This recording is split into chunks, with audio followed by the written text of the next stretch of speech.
A second ahead, yeah. We actually got. I clicked the button 1 second before it counted down and said it's time to go live. So now we're live. We're live. Okay, good to know. That's just thrown everyone off by being. Yeah, because everyone sets their watches by us. Yeah, well, of course you got that down. The delay of you hitting the first button and then the prompt coming up to say, "Are you really sure?" So maybe I was actually on time. So yeah, maybe. Delay second. Someone asked me to put a countdown on my Instagram. I was like, "Girl, I don't know how I'm on social media. I don't know how to do countdowns on Instagram." And she took loads of screenshots and showed me step by step how to put a countdown on Instagram. And I still couldn't do it. I keep meaning to reach out to Soph and see if I can get like a full crash course in Instagram and do it. I don't do anything with stories at all. It's just there's so many bits I can't do. It's like when people share. I can share if somebody tags me in a story. Yeah. That's easy to share because it gives you it sends you a message and says, "Do you want to share this on your story?" Yeah, do that, no problem at all. But I see people sharing other people's posts and kind of stuff. Yeah, I just it's like most of the others on Project 360. The other day, wasn't he? They're doing it as like a bit of a test thing. So there's only some people have got access to some of those tools and others haven't. Yeah. I think if you're over 10,000 on Instagram, you can do things like you can have the swipe up feature and things like that. But if you're under 10,000 on Instagram, you're nobody. I'm still working at 1,000. I should post though, really. I should do that. Yeah. Reels. I haven't got a clue about Reels either, but no, they're very addictive. Yeah, you kind of you get kind of people knocking on the bathroom door, going, "You right?" No, my legs have gone to sleep. Hang on. Yeah, I can't stand up. Yeah, so they're they're addictive. But actually, talk about. I was going to leave this till sort of things that have been grabbing my attention this week. I came across an Instagram feed.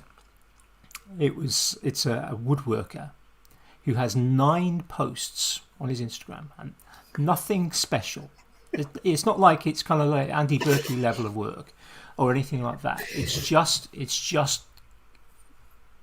rustic, basic, no superb photography, no reels, nothing like that. 9 posts. And this week I've watched him go from I think 35,000 to currently 81,000 followers. No hashtags either. No hashtags or anything. He's buying. Yeah. If you actually look at his followers, the majority of them have no posts. Yeah. And no other followers. There's a few that have got kind of 4 or 5 followers and 6,000 they're following. Lots of rather vague and interesting usernames. The real question is, how many followers in common did you have? Actually, about 5, because that's how I came across it, because it got suggested because a couple of people that I follow had followed. So it's fascinating that somebody's prepared to spend. I mean, to be honest, in a group I was in, somebody actually kind of came across an advert that suggested it's probably only costing him a couple of $100 to get. Oh yeah, if that, it's 100,000 followers, and it's just like, why? Yeah, I'm not sure what he's kind of hoping to. There's nothing to gain from it. I'm just going to say hello to Ian. I can see him in the chat. Sorry, hi Ian.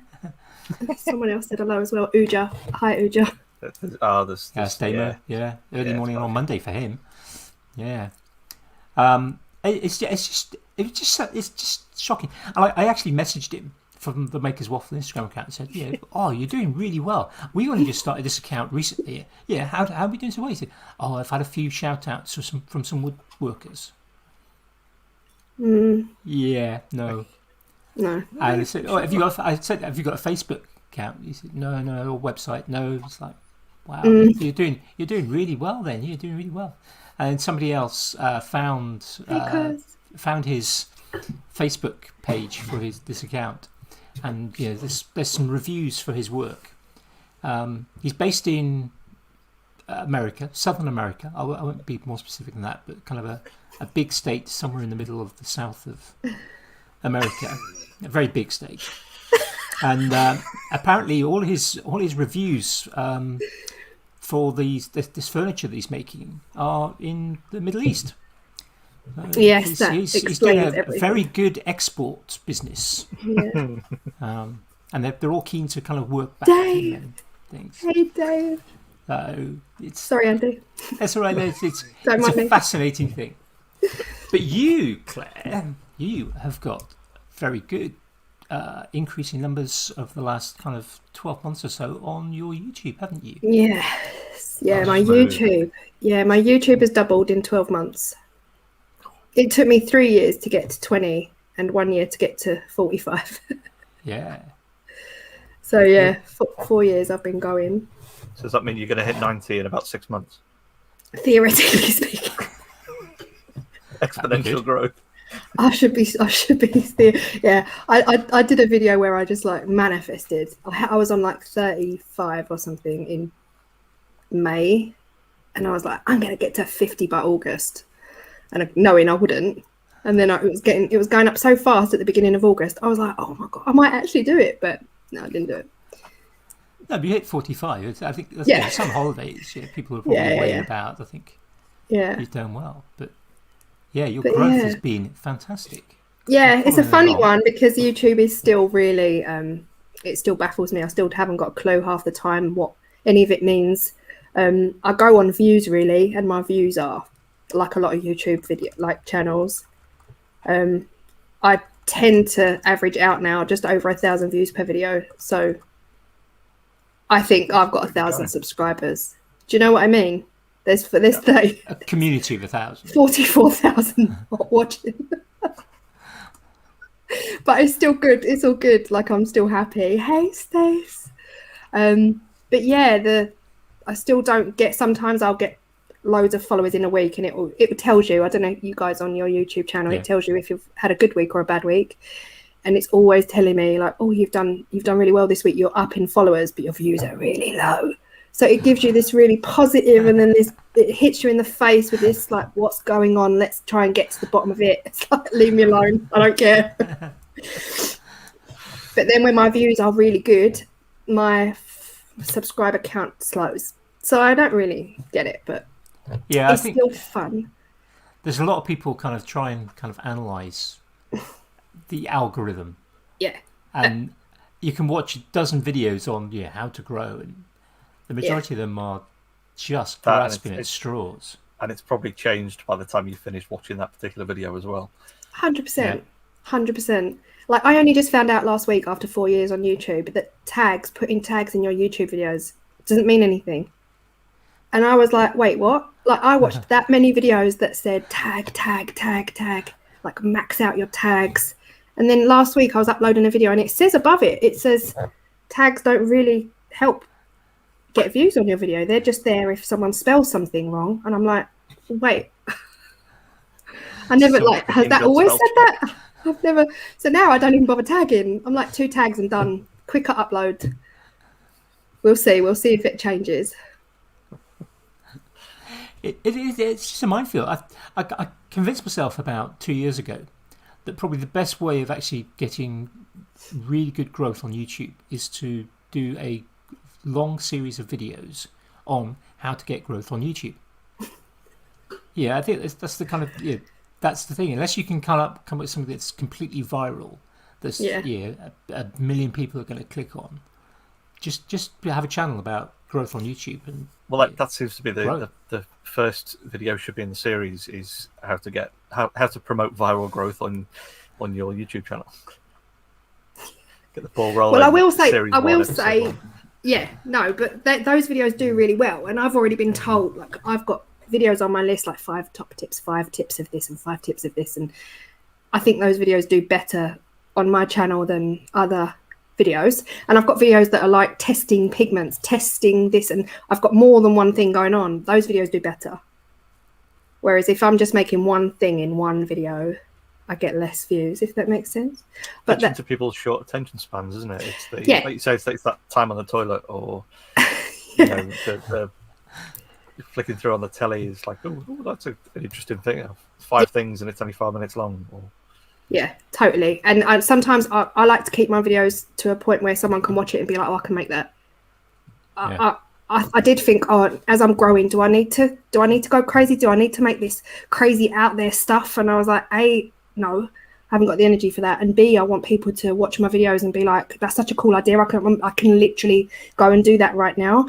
And I did coasters the other day, and they were just really simple ocean coasters, because I have got messages of people saying they're scared of oceans, and I'm scared of oceans. So I'm not physically scared of going in the sea. I mean, doing resin. So I just made really simple, back to basic resin oceans. And that video did really well. But even my dad was like, bit basic. And I'm like, it's not the point. The point is, I want to be able to show people what they can do with what they've got. And I like simple projects. But yeah. And you've got a lot of kind of instructional videos. Yeah. You've got the kind of videos that, because videos kind of fall into a variety of categories, don't they? They kind of watch me do this crazy thing that you're not going to be able to do, or watch me entertain you, or watch and learn. Robbie Williams, I think, wasn't it? There's a song in there somewhere. Yeah, like I tend not to call my videos tutorials, because I don't want to sound like I know what I'm doing, because most of the time something goes wrong in one video or another. And definitely my wood turning, I make it clear I'm about to take my hand off, so do not follow this. This is not a tutorial. This is a video of me making something and trying not to injure myself, so please don't follow this. But there are some things where I call it a tutorial, step by step, how to do something. Those do well. But yeah, I don't want anyone thinking I feel like I've got I don't want people thinking I know everything about everything. I know nothing about nothing. Do you know what I mean? I don't want to come across as like I'm the best, follow me. No. I think there's an element there. I can't remember who was talking about this recently. It might have been Bob Claggett on Making It podcast, talking about how if you're wanting to learn to do something, or you're trying to do something, you're more likely to watch and learn from somebody who's a few steps ahead of you than from somebody that's a million miles ahead of you. And I think there's a kind of it's like, you watch kind of woodworking, or wood turning. You mentioned kind of wood turning. You kind of, if you watch somebody like Rebecca de Groot, who's an amazing wood turner, who's creating these amazing creatures, sculpture, and you think, I can't do that. It's too far ahead of where I'm at. But then if you watch somebody else who's maybe producing kind of simpler things, people can go, I could do that. Well, I think there's a bit of overlap there, like you said, with the some that you watch for entertainment. You might watch one of the really, really, really big names, or like you said, one of the crazy, crazy talented people who don't have enough, or they don't have as many followers as they should do. You might watch those for entertainment, but like you say, when you're trying to learn something, maybe that's where you need the more accessible people. Thanks, Dave. Hey, Steve. Yeah. I think there's an element of both. I think, isn't there? Yeah, you're right. If you watch some people for inspiration and entertainment, and then you watch others for how can I get there? Yeah. How can I cutting a dovetail joint? Yeah, you're gonna try and watch somebody who's maybe isn't doing it perfectly, or maybe just somebody that's better at explaining, because some people just can't explain stuff. They might be showing how to do it, but they're not necessarily good teachers in a way. I think there's an element of that. Yeah, you can be brilliant at something. I found this when I was teaching. I certainly early in my career, I lost quite a few job interviews to people with PhDs, because some schools have this kind of snobbery about, you've got a PhD, therefore you must be better teacher than. And PhDs people often have some teaching experience, even if they're kind of new, because postgraduate tutoring when you're at university, it's a common way to earn some more money. But I've known a few PhD holders who aren't great teachers. Maybe they're just taking pity on them, knowing that they're probably not ever going to get into industry with a PhD. So may as well give them a teaching job, because they'll be in Mackey's otherwise. Yeah, well, they know everything in the world about something that's so small that nobody else wants to know about it. The thing is, I think to be a teacher, you have to be relatable, and a lot of teachers are not relatable. They're not. I'm not talking about myself. I'm not a teacher per se, but I worked in education, and there's not many relatable teachers. No hate on teachers, diagram, isn't it? It's the Venn diagram between being relatable and the kids want to interact with you and knowing your subject particularly well. 100%. Or knowing your subject particularly well and not being particularly good at interacting. Yeah, like someone with a PhD will know their subject inside out, right?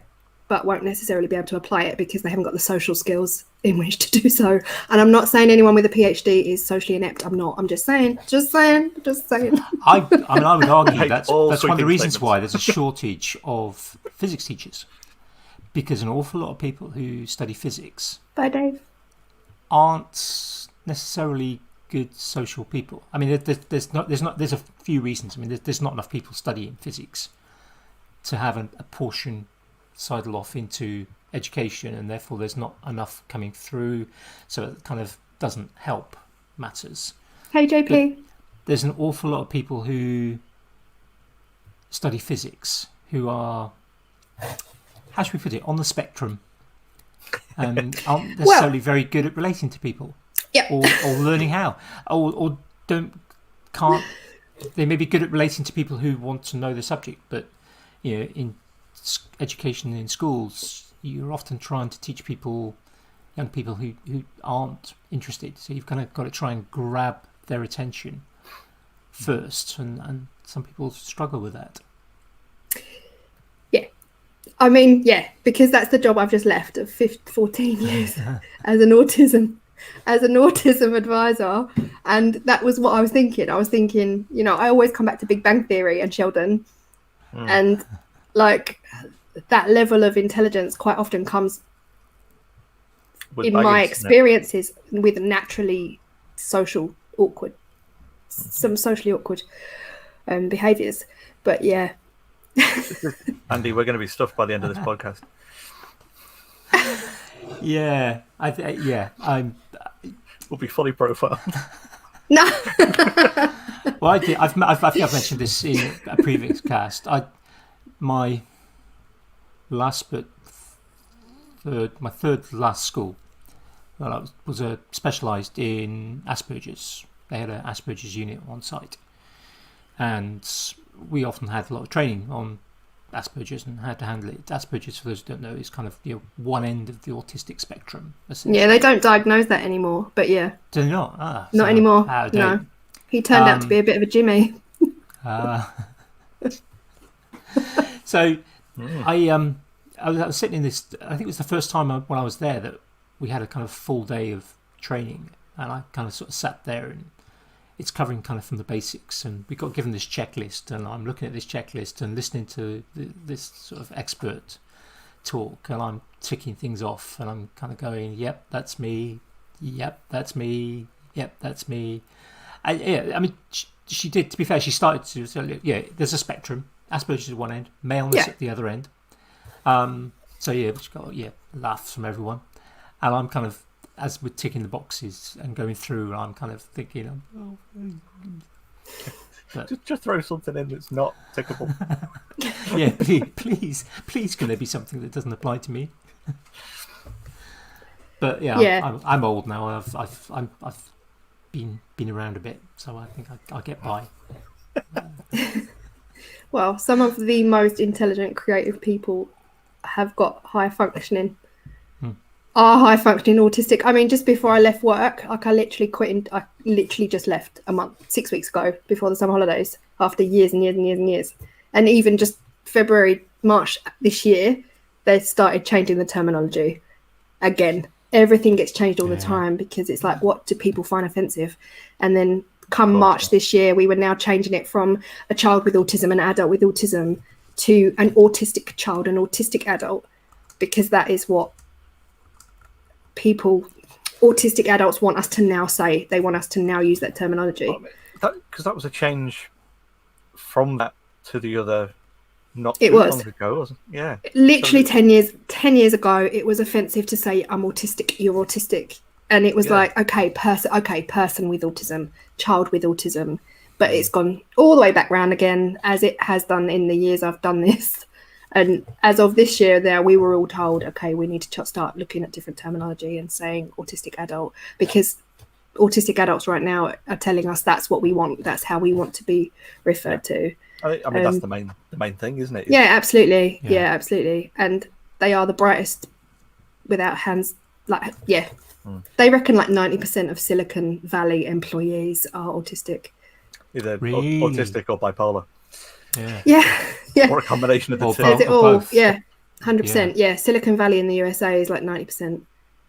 Yeah, because you need that brain. They need them brains. They need that level of intelligence. And probably high levels of ADHD, or whatever it's currently called. ADHD, yeah, ADHD. And there's like a percentage, that's like 30%, 40% they reckon of men that are currently in jail could potentially be autistic as well, because they thrive off that. They thrive off function and routine, structure. And as soon as they come out into the world, they can't cope. So they just do whatever they can do to get back in. Yeah. The institutionalization. Yeah, it's fascinating stuff. I could talk about it all night, but I have left the job now. That's one thing that guts me, because I loved it so much. But I still want to try and keep my finger in there somehow. Yeah, I mean, I try and do that. I mean, I was thinking about it a couple of days ago. Somebody asked me about doing some tutoring, and I'm still debating whether I shall or shan't. But yeah, I've tried to keep my not my hand in as such, because that means actually sort of doing it, but keeping on top of what's happening. Yeah, kind of keeping an understanding of changes to legislation, exams, and things like that. I mean, I've got kids as well, so it makes life a bit easier. And my wife's still teaching, so that kind of it's easy to do. So I think once you've been doing something for a long time as well, you kind of don't. It's difficult to let go. Yeah, I think. Definitely, yeah. So it must be quite a shock to the system that you're not gone back this week or going back. It was on the 1st of September. All of my colleagues went back, and I was just I didn't think it would hit me, because I've been working all summer, literally working all summer. I didn't know if it would hit me on the 1st of September, but then all of my colleagues were like, "We hate you," texting me the day before, like, "How does it feel?" I was like, "Amazing." I was like, "Good luck tomorrow." Yeah, sorry, I'm still in bed. Yeah, that's the thing. Like, and we're still working from home, because we're a service. Yeah. In the borough, and then we would go out into schools every single day, 4 or 5 schools a day, sometimes 5, 6 buses a day. Of course, that all stopped with COVID. So we're technically still working from home, and everyone's gone back still working from home, and I don't miss it. And I just got up, and I couldn't believe how good I felt, and it was amazing. I went shopping to celebrate the day, and we booked Scotland in September, because I've never in my whole life, because I started working in schools when I was 20, I've never been able to go on holiday in September. So we booked much cheaper, isn't it? Yeah. Yeah, we booked a holiday for September just because we could. It's a good feeling, but very strange. I still want to get involved. If I see something on TikTok, and I'm like, "Oh, no, don't say anything. Yeah, but that will pass, I'm sure. Yeah, I still follow some education accounts on Twitter, and I don't go on Twitter frequently, because it's so toxic. It's so easy to get into sort of toxic pits on Twitter. But occasionally I do kind of sort of dig into an account or follow a thread or something. Yeah, there was a fun one a couple of weeks ago, which was kind of all about what was it? Things that parents have said to you, or sort of misunderstandings about sort of teaching.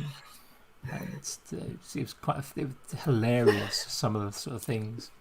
Yeah, I think I commented about one. I got asked by a parent once to set extra work for their child because they were super good at science and they wanted to go in. I said, well, I will set extra work for them once they start handing in the work that I'm already setting for them.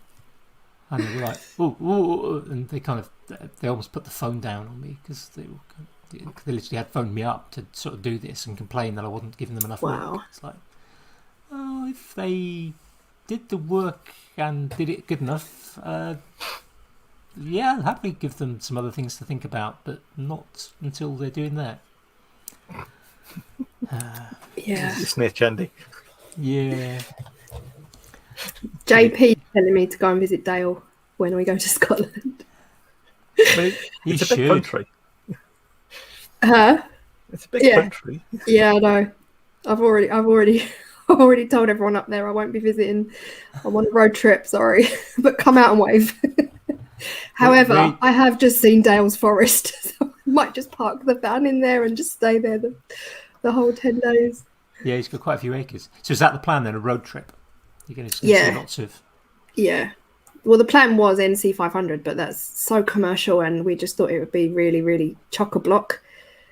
I mean, even though it's September, but yeah, we're just going to go up via Loch Ness and then Inverness and then do a few things, see a few places, and then, yeah, we've got some campsites booked and some nights where there's no campsite booked. So we will park somewhere dark and hopefully not get in trouble. Tesco's car park. Yeah. But yeah, it should be fun. Yeah, I think we want to do that one day. I think my wife desperately wants to see a golden eagle in the wild. Oh wow! Yeah, that's kind of bucket list thing to do. So yeah, the only place you can see them in the wild, as far as we know, in the UK at the moment is Cairngorms and North Scotland. So amazing. We shall one day head that way. But yeah, we've hired a van. We've just hired a little transit convert, like a camper van type, not just from just a transit van. Yeah, just got a transit van from Ford garage. No, we've hired a little basic camper van, like no toilets, just got double bed, fridge, cooker. But we're actually Cairngorms is not on the list because it's too big. It was too vast, and I was like, I just want to see this place, and then next year we'll go back and be more chill, spend 2 or 3 days in one place. But Cairngorms looks amazing. Yeah, and Skye. Yeah, we're going to Skye. We've booked. Yeah, we've booked a campsite on Skye. Yeah. There's some places not open. Someone rang me yesterday, and they were like, "Oh, you just rang me," and I was like, "Oh," and it was a campsite. He said, we never reopened when they said we could. I said, "Okay, cool. If you've got the means to stay closed." So he just said he'll reopen in a year or so. I'm guessing that probably wasn't like a big, massive commercial campsite with everything. It was probably like some bloke with some portaloos and a bit of fire. Yeah, like I've got a field. Yeah, my guess is he doesn't obviously financially need to open. Yeah, I can't wait. I just can't wait. I cannot wait for absolute star. I want to see the stars. Just don't get to see stars here. Yeah, of course, yeah. Maybe 5. My dad, he's kind of crikey, mid-90s. He moved down from Wales down to Cornwall, and he ended up living just on the edge for a while, on the edge of Bodmin Moor. Oof. I can remember, I think it was the first time I'd visited, arriving late at night. I was living at the time in Bournemouth, and I'd driven over. I think I'd left Bournemouth at about 10 o'clock. So it was gone midnight by the time I arrived at his sort of place. And there were no street lights. There were literally 3 cottages next to this kind of waterfall area, and just on the edge of Bodmin Moor. Crazy. It was a bit of a crazy drive. And I kind of got there, and I just kind of like, my eyes were on stalks. It was the end of a teaching day. I was absolutely exhausted. And I just I sat in the car for a couple of minutes, and I let my eyes adjust. And I got out of the car and just looked up. I just stood there for like 5 minutes, just looking at the Milky Way, because it was decades since I'd seen it so clearly, and it's just amazing to see. I can understand kind of what it's going to just see stars, see this band of light going across the sky. Yeah, I go to. Well, I don't. That's a lie. I haven't been for 3 years, but I usually go Ireland every year since from a young age, and I'd see stars there. But I just feel like it's been years since I've really actually just looked up. So we're gonna see, hopefully. Seclusion. I say all this. I'm craving van life. I am craving forests and seclusion. And you watch. The minute I get there, I'm going to be like, put the lights on. Get your head torch out. I can't cope with the darkness. I've just got visions of me. Sheer dark and complete quiet as well, isn't it? Yeah. Yeah. I hope I cope with it. All this talk I've been given about wanting to just be in the middle of nowhere. I hope I cope. We'll see. The question is, COVID's kind of set everyone up for that, hasn't it? Being in your own head for a little bit. 100%. We've all kind of got used to it, I think. 100%. And that was the biggest thing for me. That's why I couldn't go back to work. I knew in May I can't go back. Whatever happens, I cannot go back. I just couldn't. I don't know why. I don't know if it was I just lost it, completely lost it, and I just knew that was it. Then I couldn't go back. Because all the plans, all the talks about doing this, and we'll meet up, and there'll be, if we get this room, we can fit 26. And I was like, I need to leave, and I need to leave now. So yeah, seclusion. I definitely know that feeling. Yeah, it is nice to be able to just sort of get away. But I was thinking, you're saying like, I want quiet. Yeah, which if you're ever kind of in the middle of nowhere. And you think, there's nothing around. And then you start hearing things. That's the thing that gets spooky. I remember a couple of times when I've kind of been where I thought was like no one around, nothing around, sort of in the dark, and kind of walking or something like that, or camping, and you start hearing sort of scratching or hearing kind of things charging through the undergrowth. And it's just like, ooh. It's surprising how loud spooky. Nature actually is, isn't it? Yeah. Yeah, I can imagine it being like that. I've just packed Tim's Swiss Army knife that I got him a few Christmases ago. The big fat Swiss Army knife. I'm like, we're packing. We'll just tell them we're going to whittle. Well, the great thing about those is even if you can't get the right tool out, you can they're a big enough thing to just hit people with. And we'll be like, hold on, wait there. I'm just trying to get the knife. Oh gosh. I'm just trying to take the little screwdriver out the end of the corkscrew so I can use that. So I can unscrew your face. Yeah, I can't imagine it working. They do provide us with cutlery though, so hopefully. Yeah. Don't come, there's a screwdriver in here somewhere. Oh, stop. Yeah. Hopefully. I mean, the thing is, Scotland's safer than Essex, isn't it? So that's what I'm just thinking. If anything, it's just going to be wild animals. It's not going to be people in the middle of nowhere knocking on our van. They just call them Scots.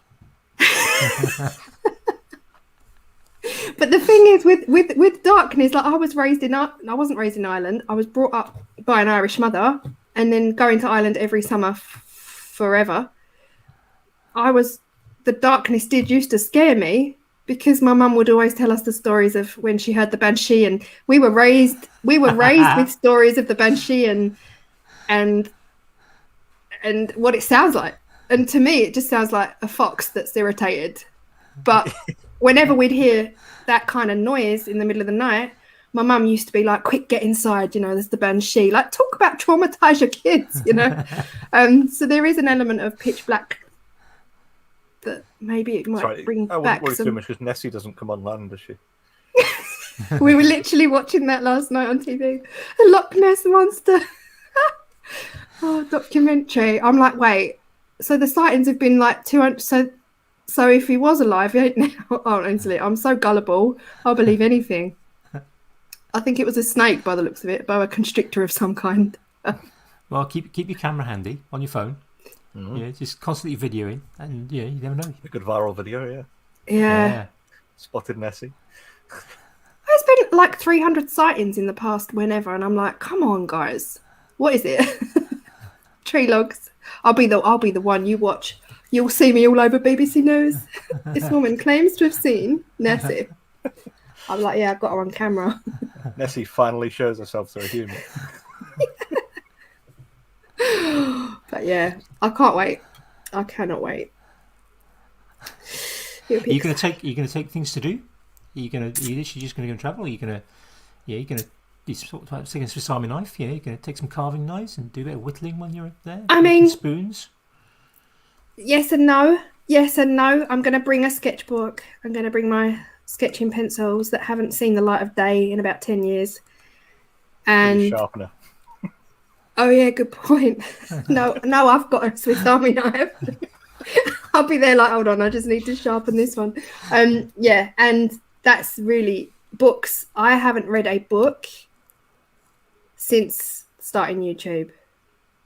And I used to read really, like every single day. I would do one book in a week. I'd go and buy a new book. So I've got 3 books upstairs that I need to bring. And then I probably won't read. I don't know what it's going to be like being in a place without access to the internet, no Wi-Fi, because that's been a while as well, obviously with COVID. Yeah. It's been nearly 2 years since I've had to worry about that. That's giving me shakes just thinking about that.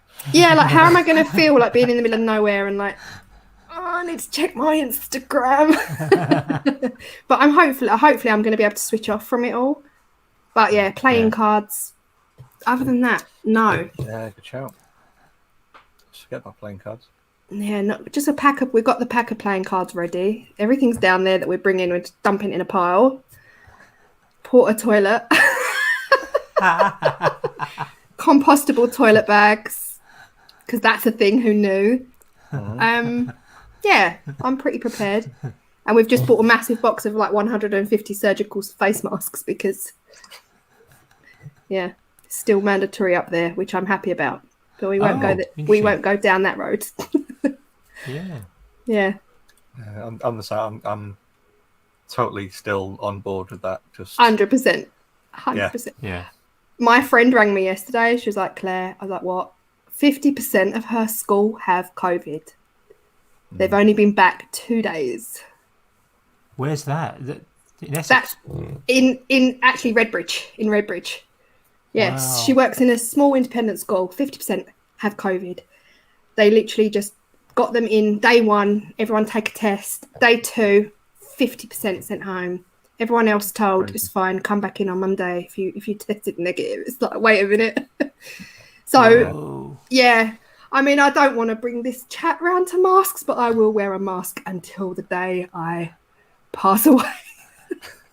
Yeah, until they start saying you're not allowed back in with a mask on. Yeah. Do you know what as well? Like, I know we didn't go out much in lockdown. We stayed, like, we were all at home, and I get it. But because I was in education and I was in and out of different schools every single day, some days 4 schools, some days 5, depending on my schedule, I would get sick so often, and I would say maybe out in a team of 30 people, there was probably 3 or 4 of us that got regularly sick. Yeah. So whether we just had low immune systems, all right, I probably am not the healthiest of eaters, but I would get flus real bad 3 times a year in bed sick, and probably 5, 6, 7 head colds throughout the year because I just was always exposed to so many different... Yeah. It's not like being in one school all day, every day. I was in and out, on and off buses all day long. That was my job. And I used to just get sick all the time. And I have not had a sniffle in nearly 2 years.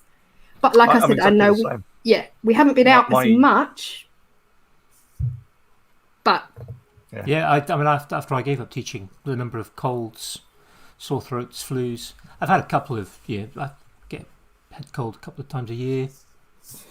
Yeah, I've got kids and my wife's still teaching, but yeah, the number of times I've been sick since giving up teaching is massively gone down because there isn't that exposure. There isn't that kind of kids constantly kind of wiping their faces on their noses. Yeah, and their harbingers of plague and pestilence, aren't they? Yeah, they're perfect vectors. Yeah, kind of for disease. kids. Yeah, they're mixing classes, they're changing around. Yeah. But I know statistically I have not been out as much, but when I do go out now, I am fully masked up. But JP, Lindsay, JP's just said someone had to say COVID to Claire, didn't they? Because I've got such a bee in my bonnet about it. I'm still getting invited every now and again. I get a little invite from people to come and have a barbecue, and I'm like, I'll see you in a year. Nope. But thank you from a distance, from a safe social distance.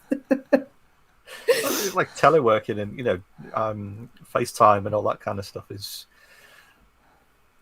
Everyone's going to just have like these sets of iPads and stuff set up ready for having these. There's kind of robots. People have barbecues. There's robots with kind of that wander around on like a Segway. What are so they can actually sort of talk to people. FaceTime virtual presence devices, they're called, aren't they? Yeah, I think me and my sister were lucky in that our family's really spread out. So like we're close, as in like we ring each other, like to check in, but we're not like a lot of families I know in East London, particularly. Like mum lives next door, nan lives 6 doors down. We're not like that at all. My mum lives in Ireland, my dad lives somewhere Cambridgeshire, like my sister lives North Essex, so we don't see each other from 1 month to the next anyway. So when COVID hit, we were just like, cool, it's like we love them, but we're not like, we didn't have that there's a word in here somewhere, guys. We'll just leave you hanging until you get it. Reliance, like we weren't emotionally dependent on our parents or each other to get through COVID, so we literally just like stayed indoors and rang each other, and we were happy with that. And my mum, obviously, virtual presence. Yeah, basically. Yeah, like I haven't seen my mum in nearly 2.5 years now. I saw my dad back like 6 months ago. I'll see him again maybe when we get back from Scotland. I'll give it a week and then we'll go and see him. So we're just not that. We're like, it's cool. So we were lucky, and I know people that really struggled. Yeah, because they saw their mum every day, and I'm not knocking that. That's an amazing relationship to have, but they were literally in their parents' house every single day. And when COVID hit, it was a massive emotional strain. Yeah. I thought my family all live up north of where I am, 150 miles away, sort of Liverpool and proper up north. Yeah, sort of Liverpool, Warrington area, northwest. And I'm smack bang in the Midlands with my wife, but we live next door to my in-laws. But even through COVID and stuff, we although we're next door to each other, we still didn't really see each other much. Shout through the garden fence and stuff like that. That's it. Even still, like they weren't our bubble. It was not practical. Yeah. Yeah, it's hard. I'm probably still not over it. What's Lindsay saying? I'll say what's kids.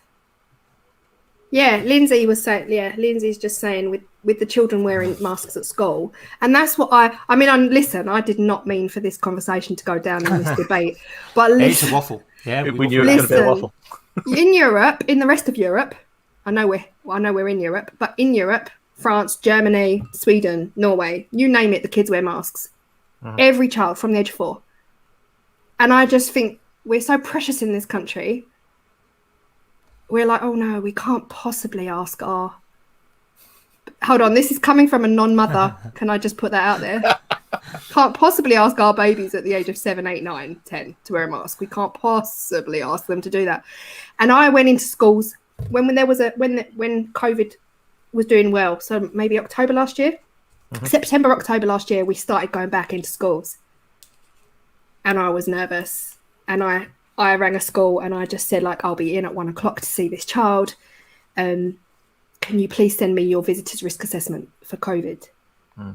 And she said, that's absolutely fine. We're not allowing masks. I said, sorry, what do you mean you're not allowing masks? She said, we just don't want anyone wearing masks around our children. It scares them. I said, yeah, see, I don't think it does. I said, I won't be coming in. So I said to my boss was down. She was just like, whatever you feel you need to do for your safety. And I rang the school. I said, I won't be coming in. And that happened a lot more than once, guys, let me tell you. In one of the hardest hit London boroughs, the schools were telling us not to wear masks. Whereas other schools were like, wear a mask, wear a visor, wear an apron, and stay in the playground. Like all the visits I ended up doing, I ended up staying in the playground. And one day it was an hour and a half of torrential rain. And they just kept saying, you can come in. I said, I don't want to come in. Thank you. I'd rather get flu. But yeah, it was hard. It was a really hard year, but harder for teachers who were there every day, harder for everyone. But anyway, look, I didn't mean to go off on this rant. I just feel like I don't understand why our kids can't wear masks. Like an 8-year-old can perfectly happily wear a mask. I'm sorry, they can. Yeah. My daughter's, she's 11 now. But you know, she was 10 when COVID hit. And she was just like, "Oh, cool, we're wearing masks straight on." No, it's fun. No second thought. It was just, "Oh, we're doing masks. Cool, okay." Yeah. There's no. Yeah, and our 3-year-old grandson, like Tim's daughter's got a son, so like we just had him for a week. Okay, that's why I needed to put makeup on today because I'm a little bit dead. But we had him for a whole week.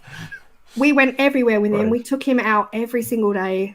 Me and Tim were fully masked up. He did not even look at us any different. He didn't look up because that's the majority of his life has been COVID. Yeah. Because he's just turned 3. Yeah. So he's not scared. He wasn't scared of us when we masked up. I just don't get why we're treating them as precious little. I don't know. I think it'd be a great opportunity to teach them about hygiene and sensible living and not wiping your snotty hands all over people. 100%. The thing is, I keep coming back to this because I'm still quite traumatized by COVID, but I keep coming back to this. When COVID hit, I remember saying to Tim, this is going to be bad. And he was very much of the same mindset as me. Like, the news coming out of wherever doesn't sound good, blah, blah, blah, blah, blah. Anyway, I was talking about it at work. Tim got sent home from work 2 weeks before I did. And I was telling my boss, wait a minute, like, my partner works in London. They've been sent home. And she was just like, oh, you know, it's just a flu. Like, I don't know why. Yeah. I'm so dramatic. I used to get called dramatic a lot. I don't know why. We were the same, like, because I do the IT at our place. So I'd seen all the problems they were having in China with all, you know, the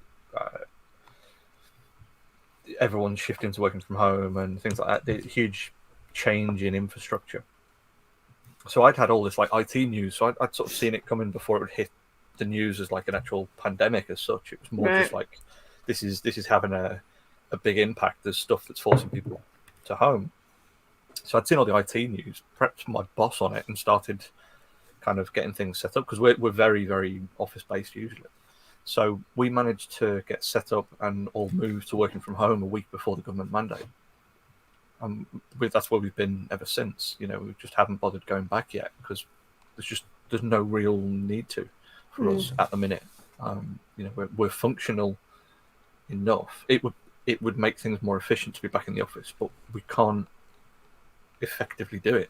You know, and until they say, right, okay, there's you know, it's gone. There's no, you know, risk to anyone. You know, we've got a few people that we work with who are higher risk.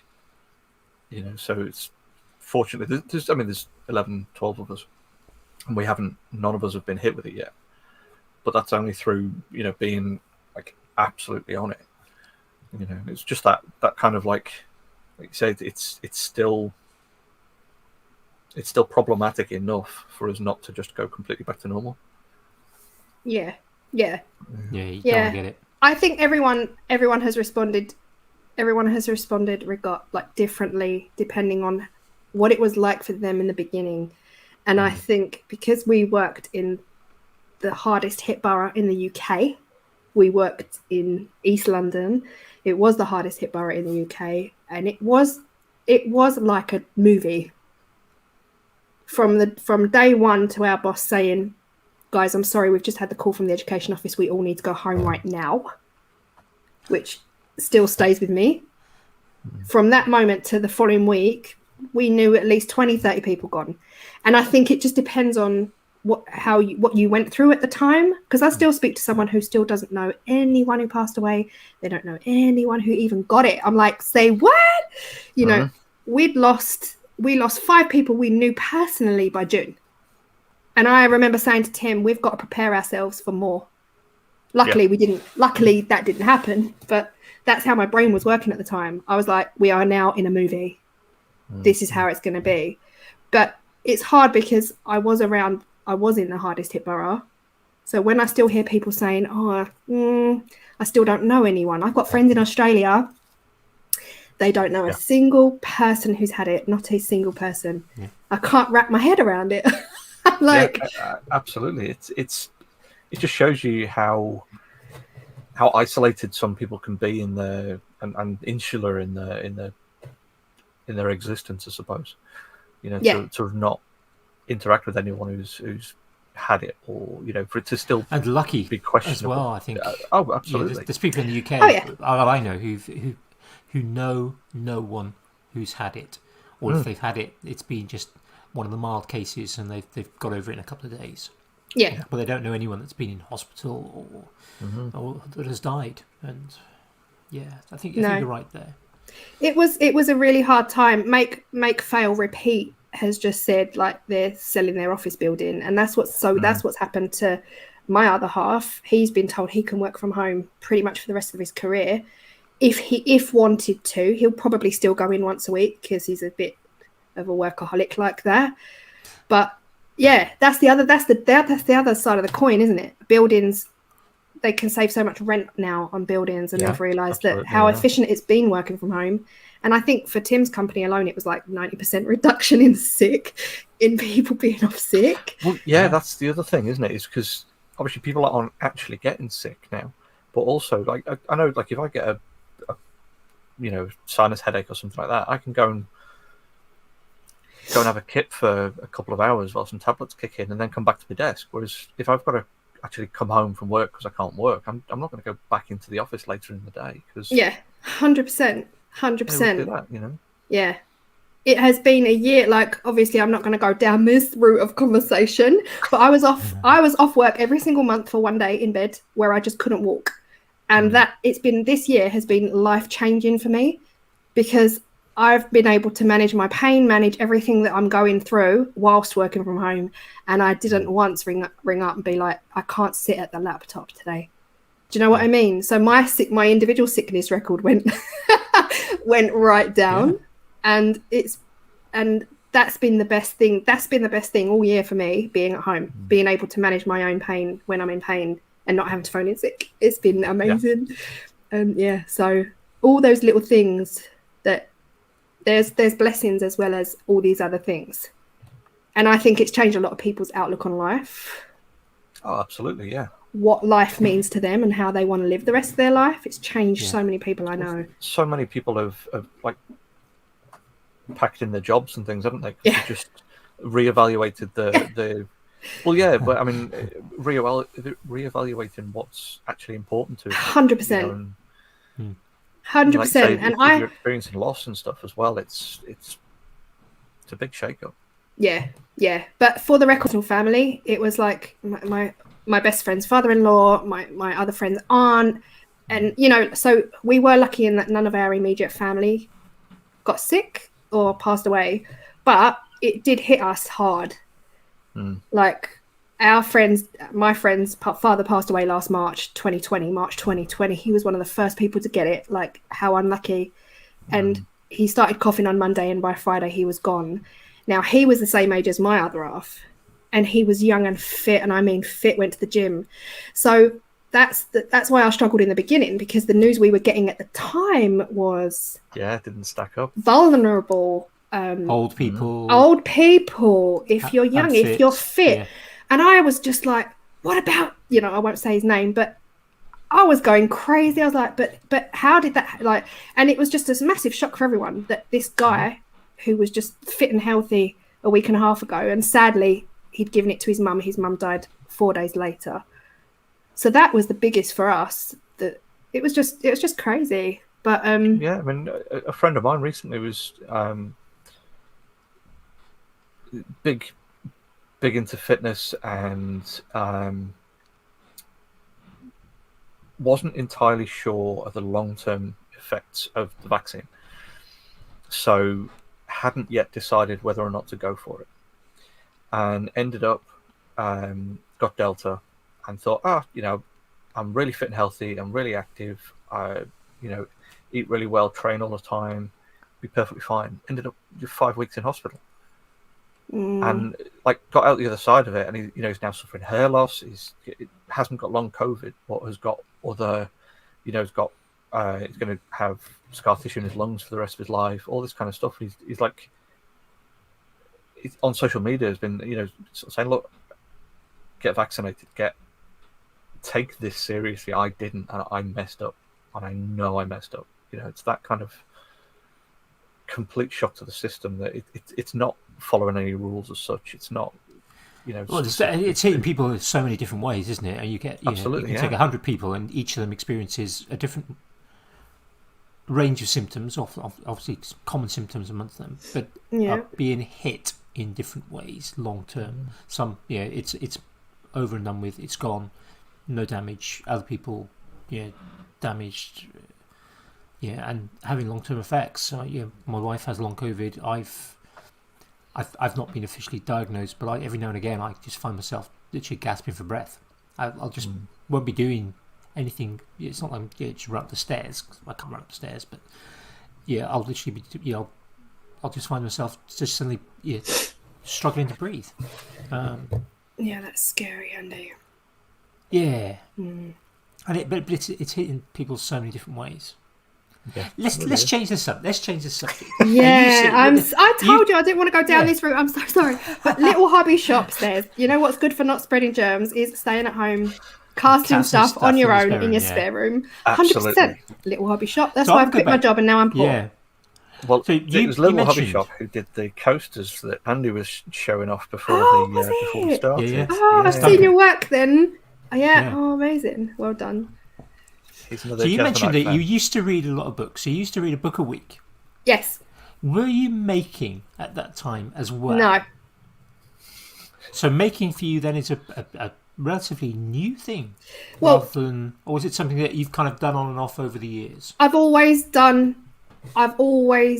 been creative since young. My dad was a painter. Art or painting and decorating? Oil painter. Cool. Yeah, he was an oil painter. And he always just got us into being creative, making a mess and giving us pens and getting us to draw on our walls and stuff like that. And he always wanted us to be radical, like with red hair, like dye art. He was pushing us down this teenage rebellion emo route. And I think it was reverse psychology because we were like, no, we want to be good. We don't want to dye our hair, Dad. And he's like, oh, go on, pink would really look good. And we were like, no, what's wrong with you? He was always quite arty. Whereas we were like, he used reverse psychology. He got us good. Like we didn't do anything like that. But I've always been good at doing a lot of things all the time, but not necessarily excelling in one thing. Do you know? So traits. Yeah, I've always done like little things. I started off it was all DIY because I in there where we lived before, I tiled the bathroom and I built the kitchen, stuff like that. Cool. I was more into that stuff, like buying the worktop, cutting it to fit, tiling, than doing actual art, anything to make anything with. That was a bit of a rebellion in itself as well, doing something that's seen as more practical rather than something more loosely creative and arty. Yeah, it could have been. I don't honestly. So I've lived on my own since I was 17. So I don't know. I just fell into it. I was busy working, and then when I finally got my own flat, that's when I was just like, okay, I can do some nice things. I mean, nice for the noughties. They weren't that nice. And that's quite a common thing, I think, because people get their first house. I mean, this is one of the things for us. I mean, like you, I grew up in a family that were quite crafty. We didn't have much money, and we made stuff rather than buying stuff. And we fixed stuff. And when I had our first, I did this when I had rental places as well. I'd fix things myself rather than getting somebody in to fix it. If it was like, I damaged it, I've got to pay for it. The landlord's not going to. I'm going to fix it myself if I can. Or if the landlord says, you're responsible for the garden, you kind of you do all the bits. But when we had our first house. Yeah, but our first house, and we couldn't afford to get people to do the work for us. Yeah, because you got a new mortgage. You just saved up a stack of money to get your deposit done. So your savings have gone on your deposit. You've got, a place that needs work, because that's generally if you buy a place you can afford, and therefore you kind of go, well, I've got to learn how to do. Yeah, I think I've done 3. We've had 3 houses now. We're on our 3rd house that we've bought, and I've done 3 kitchens. I've done a bathroom. We've had other bits that we've had people do where we can, but we've done it because it's useful way of learning skills, and it's a darn useful way of saving lots of money. Yeah. I think for me, I don't want to say that we didn't have a home growing up. We did have a home growing up. We always had a roof, but we moved every 4 years. So my parents were publicans. So we just lived above this pub, and they were never, ever done up. Yeah, you just moved into whatever the last landlord left. Yeah. And my dad didn't believe in making it lovely because it was temporary. Yeah.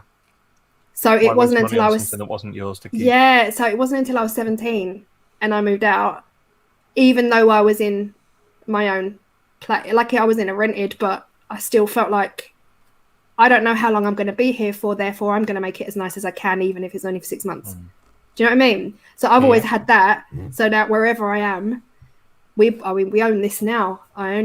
We only bought this recently, but then I ended up in a high rise in East London.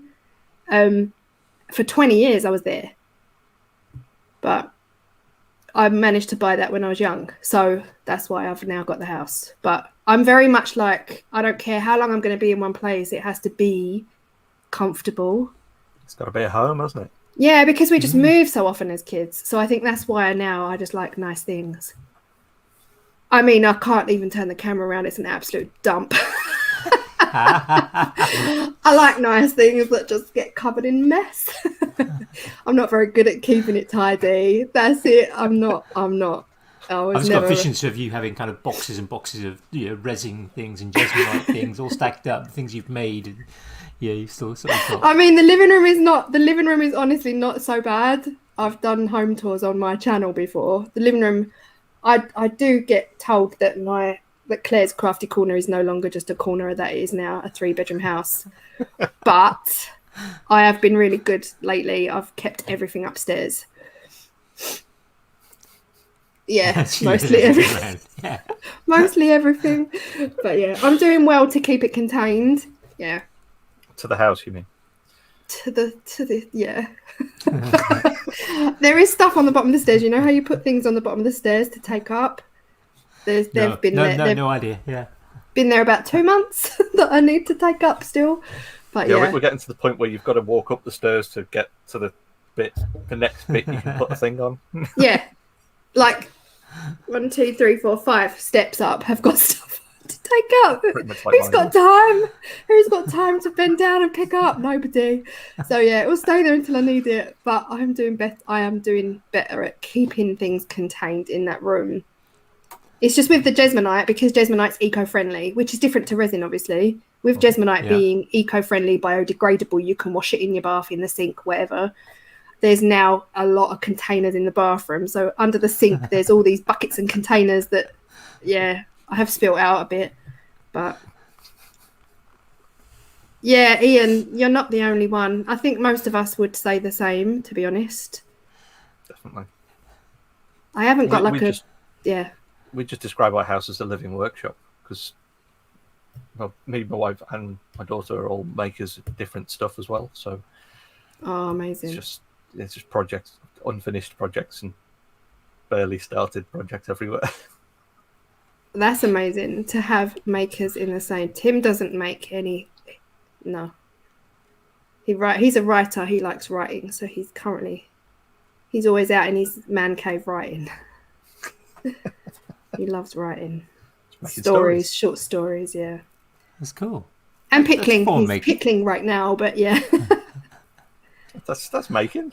That is making, actually. Yeah, he just got into that in lockdown. He's been saying it for years and years and years and years that he wants to do some pickling, and it was only because of lockdown he actually went for it, bought all the jars, and since then he has made so many things like jams, Chutneys, pickled onions are his thing.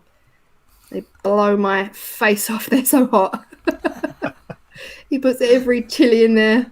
But yeah, he loves it. So that's good for him. Yeah. I think it's important to have something. It's important to have interests. It's funny because I was speaking to my mum recently. She's never really had a hobby. My mum was a singer when she came to London, which was my other avenue I was going to go down, but I didn't want to go down. So her only interest was ever really singing. No hands-on hobbies of any kind. And she just told me recently she started knitting, and I honestly nearly cried because I was just like, "You've got a hobby." It felt so amazing to hear her say, "I've started knitting a scarf. I've picked up some knitting needles." I don't know. It was actually quite. Can I sing a little bit, Ian? A little bit. I'm not going to sing here, but yeah, I was. Yeah, that was my calling at one point. So, DIY to resin, and kind of the kind of more decorative. Was that so you could have things for home and kind of decorate your Christmas tree and things like that? Or resin was a fluke. So I had just started hearing about epoxy resin, and I really wanted to try it. And my videos were still very much like, you don't know what you're going to get every week. It was something different every single week. I was trying to upload 2 a week, ended up sticking to that pretty much for the most part. And then I just thought, let me try resin. I'd love to do a video on it. And I figured I would do a whole beginner's video on it because I thought, well, if I'm a beginner, I have to call it beginner's video. And of course, that video then blew up. And that was my first video. Asking you questions. Yeah. Everyone was like, "Yeah, don't do it like that," and I was like, "Oh, whatever." That video blew up, and that's when I started. That's when I say my channel really started to take off, and my subscriber levels rose. And then as they rose, I was getting more and more emails from companies asking if they could send me this, and I was like, "Whoa, okay." But then, yeah. So that's where the resin came from. And I do say in that video, this will not be a resin channel. So that's why you picked up the Jesmonite. Do you know what? The Jesmonite came, I think I hit the Jesmonite at the right time. So You mean it's still available? It's not available anymore. It's out of stock in the world. But I hit it right at the beginning of 2021. And it was really 2020. In October 2020, I started watching TikToks and I was like, what is this? What is this? This looks amazing. And I saw Jesmonite, and I didn't really understand because Jesmonite themselves, they make it, but they don't sell it. Jesmonite put it out to stockists to sell it for them. So I didn't really get it. I was asking questions and everyone was like, and one girl literally said to me, "Please stop, don't ask me any questions. This is my business. I'm not sharing." And I said, "Okay, thank you for your time. Like, I get it. I totally get it." And then I made it my duty to find out as much as I could. So I read their website page for page. And then I ordered some. Finally, January 2021, I ordered some. And then I did a beginner's Jesmonite video, which also blew up. And that's what I'm saying when I say I'm lucky to have got it when I did. Because in January this year, there was probably 3 or 4 Jesmonite videos on YouTube. And I mean worth watching. And I had the only detailed A to Z beginner's Jesmonite video because I know people like that as well. And I'm really happy. I'm really happy with it. You should be. You should be. I literally get messages even every single day now. I get messages on Instagram. And India, I've blown up in India and I'm chuffed to bits. I'm obsessed with Indian films. Wow, it's big. I've been watching market, them my whole life. Big audience potential in India. Massive. And I get Instagram messages from people in India all the time, every single day without fail now, just saying, "Just seen your videos, thank you so much." And I appreciate that, like the fact that I've even, because it's hard. It's hard when you want to learn something about it and no one wants to talk about it. Yeah, like you say, it's gatekeeping, isn't it? Yeah. And I get it, but my mouth is way too big for that. So I figured I would learn all about it and share it with everyone. And it's helped a lot of people. And people have literally messaged me saying they've quit their job as well and they're doing this full time now. And I was like, that's amazing. Oh, wow. So I just feel like, I don't know. I think the world's big enough. That's my personal view. The world is big enough for everyone. Yeah. I'd agree. I think I totally agree. It's that kind of adage of, a rising tide raises all ships. Yeah, if everyone helps each other, the chances of you having the same actual market for selling stuff, if you're going to make stuff and sell stuff, the chances of you having the same target audience is low. Yeah, probably nil. Yeah, but yeah. Sorry, I didn't mean to interrupt. No, it just annoys me when people kind of go, no, I'm not going to share. And I've heard this from so many people over for generations. This is something I've heard for decades. It's my business. There should only be 3 of us in the world. Yeah, I'm not going to. Yeah. And this is why we have heritage crafts that have disappeared because people will go, no, I've never found anyone that I'm willing to have as my apprentice, and I'm going to die with this knowledge and not pass it on. It annoys me. Yeah, it's true. It is true. I would just rather share, and I think the fact that I'm even on YouTube, it's the whole point of it, right? Yeah, it's the whole point of it. I'm here doing videos. I'm sharing. What would be the point in doing a video with no information on the screen? I'm not talking about anything. It doesn't make any sense to me. So that's the whole thing. And like, I don't know if anyone saw them. I did a Christmas in July coasters. They were like dark blue with a white stag and a white tree. Really cute, whatever. And 3 people went and made those exact coasters. Exact. They bought the mold. And they made them exactly to look. I mean, that's the first time that's ever happened this July. And they sent me pictures and they were like, oh, I've just made your coasters. I was like, no, they look like that is unbelievable that you've liked something that much that you've gone away and made it. And I think that's, I don't know. I was just like warm and fuzzy inside. Yeah. But also, like, I hope you don't mind. I'm going to try and make that. It's like, why would I mind? It's what I'm here for. That's what my YouTube is for. Take it away, go and do it. Similarly, if I see an idea that I really like all my videos out next week, I've seen one of my subscribers do it. And I just said to her, look, I really want to try this technique. Do you mind? I'm going to shut you up. Because I saw it there first. I wouldn't ever put something out and say, this is mine. I created this. This was my idea. I'm the original. There's very few original art ideas out there. Yeah, absolutely. And the ones that are creating original art are the ones that are in, galleries. Yeah, I mean, like you say, original art.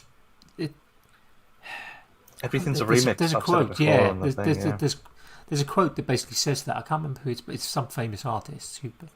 And it's that one about stealing and flattery and copyright and art. I can't remember the quote now. I'd have to look it up. But it's in the show notes. Yeah, we're constantly kind of taking ideas and put our own cast on it. Or it's your sphere of influence, isn't it? I mean, we said it when Andy Burke was on the See More Make Better and things like that. Is you take inspiration from the things around you. So unless you completely isolate yourself from the world, you're gonna passively just pick up bits of influence and. Yeah, and I think how you respond to people is I just think it's a reflection of, isn't it? It's absolutely, and it's it's who you are as a person. And I've had messages over the time. I get a lot more messages now than I've ever had, and that's what I'm still getting used to. Like, I'll wake up to 15 messages on Instagram, and I'm not used to that. Just questions like, "Oh, can you help me? Can you help me?" Yeah, absolutely, let's do it. But I do get questions like, "Oh, I've just seen that you've used my colours." And I'm like, okay. Things like that kind of get me a little bit, because I think, actually, you don't own blue and white. And I don't know what to say to you. I'm really sorry, but Well, some people never develop out of the egocentric phase of development, do That's they? what I mean. That's what I mean. That's nothing to do with me. It's your perception of how important you think you are. That you own blue and white. You don't own blue and white. It was just a fluke. The world revolves around me. Yeah, I know. That used to be my favourite saying. There's a particular thing that I absolutely love when it comes to like the test of character, and it's whether or not someone puts the shopping trolley back when they get to the car and get the shopping in, because there's no penalty for not doing it. There's no repercussions to yourself. You're not under any law or obligation. It's purely down to whether or not you are willing to walk that 15 steps to go and put the trolley in the trolley bay, or whatever. But it is a perfect test of character as to whether or not someone's just going to leave it by their car and drive off, or take those 15-20 steps. They are the people that believe they own blue and white. Absolutely, yeah.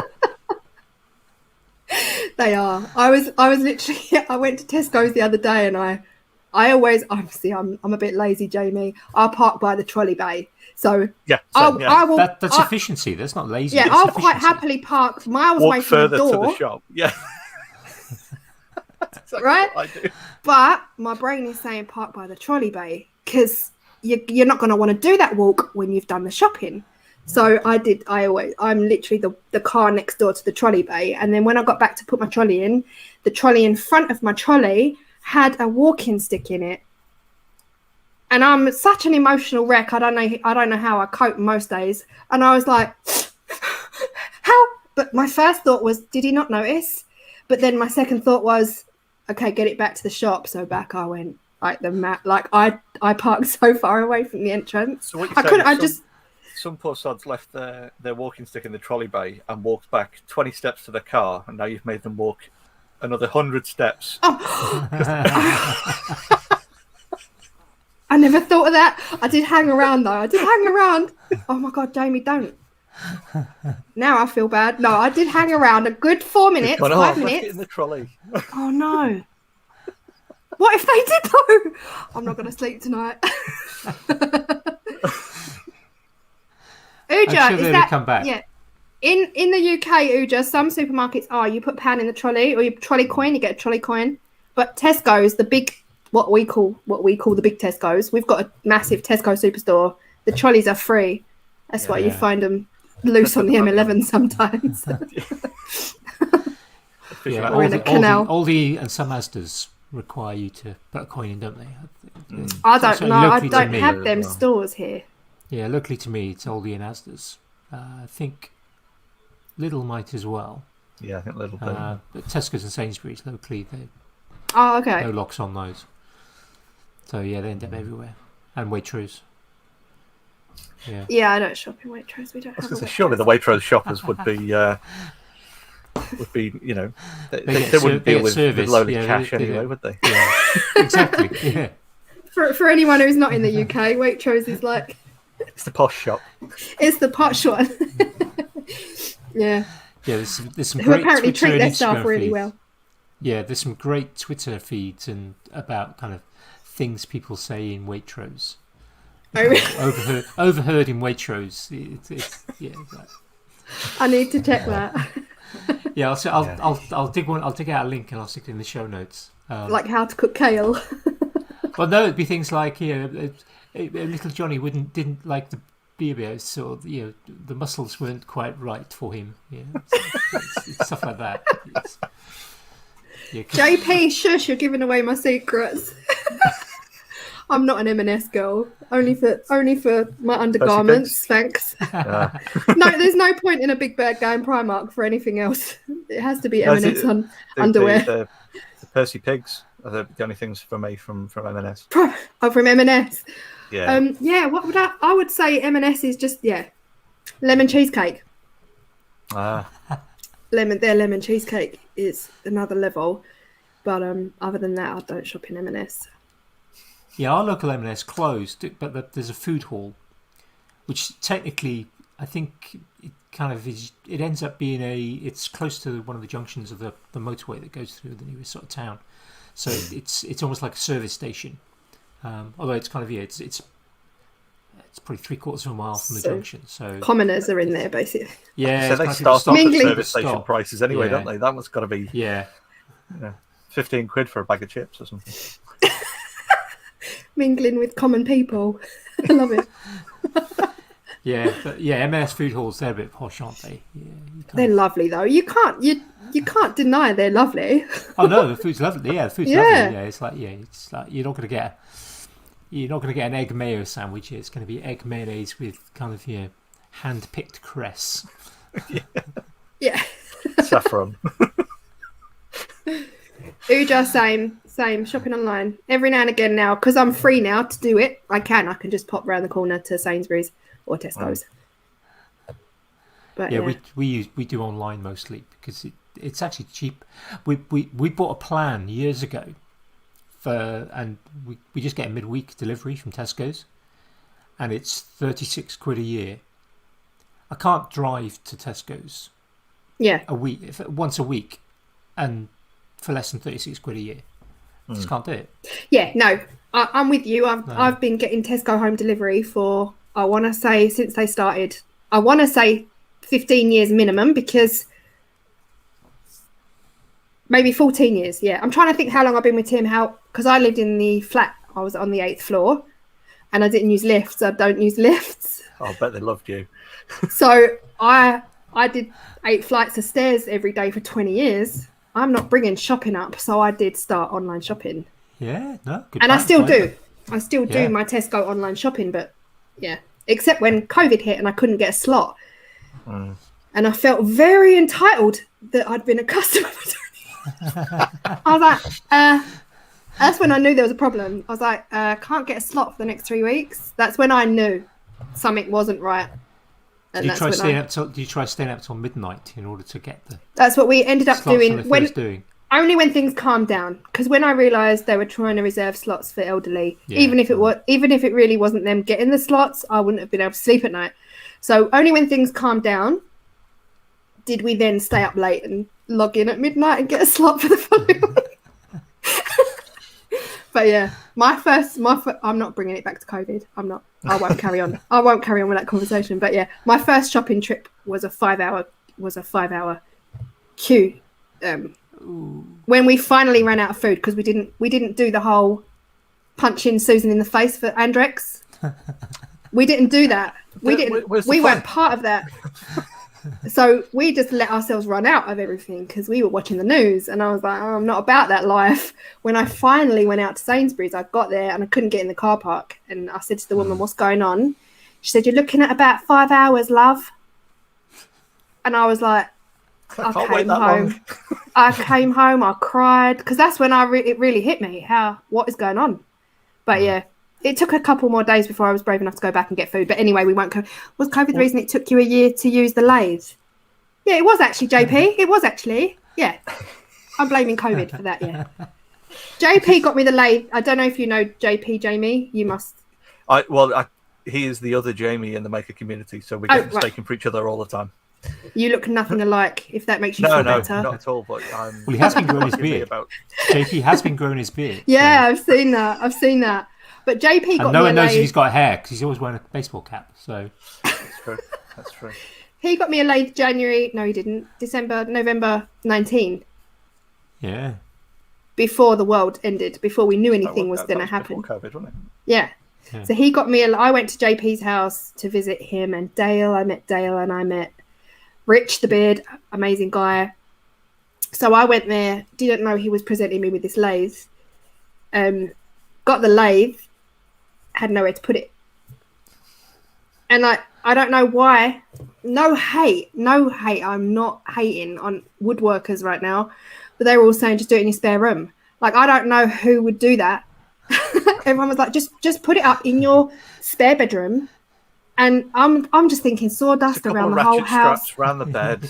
It's just not going to... Yeah. So I was like, no, it's not going to happen. So then in the end, my dad ended up buying, because we couldn't afford a garden makeover. he said, "Oh, I'll get your garden done for you," which I'm like immensely grateful for. So he just paid for our garden to be done, and he bought sheds. And the sheds got finished and installed 2 weeks after lockdown. So we weren't even sure if the sheds were going to come at that point. Our freshly made garden was finished 4 or 5 days before COVID hit, before lockdown. Yeah. And even in the video, I'm doing the video makeover, and I'm like, guys, the world's just gone crazy. We're so lucky to have got this done when we got it done. And anyway, cut long story short, yes, JP, I'm blaming COVID. So then he was like, when are you going to start using your lathe? When are you going to? And I'm like, I need to build the shed out. And then, of course, I couldn't get anything. B&Q closed. Wix is closed. Everything closed. But JP didn't believe me. And I'm like, I finally put an order in for this wood, for this plywood. I built everything myself. I built my own benches. I built everything. And it was a 2-month wait for a delivery slot. He thinks I'm making excuses, but it's like COVID didn't affect France where JP lives. There was no COVID, you see. Like, everything was normal in France. But, yeah. Cut long story short, August was when I first picked up my tools. Sorry, I didn't mean for that story to be long either. So resin went to Jesmonite. Yes. And the lathe. Have you got thoughts about where you might go next? Is it going to more Jesmonite? Get more turning done? Mix them hopped up? You're going to kind of start getting turning resin and Jesmonite? And apparently Jesmonite cannot be turned. So I've sent a block of Jesmonite to Rich, the beard. He should receive it tomorrow. What's tomorrow? Monday. See, Monday, now that I'm unemployed, I don't know the days of the week. It's great. No, now you're an entrepreneur. That's true. Yeah. So hopefully Rich should be getting that tomorrow or Tuesday. I posted it last week. I just forgot to tell him. He's going to try it. But I have begged him to armour up because chunks hurt. Yeah, they've told me that AC... I don't know how much you know about Jesmonite, because I know very little. I still am learning. But AC100 can't be turned, but the AC730 can be turned. The AC730 is designed to be carved. Okay. But I've only recently discovered this. I was talking to my contact at Polysil, because obviously I'm now working for Polysil, who's the biggest Jesmonite stockist in the UK. Mm-hmm. They provide me with everything now. So I was talking to her. She said it really can't. I've been told it cannot be turned.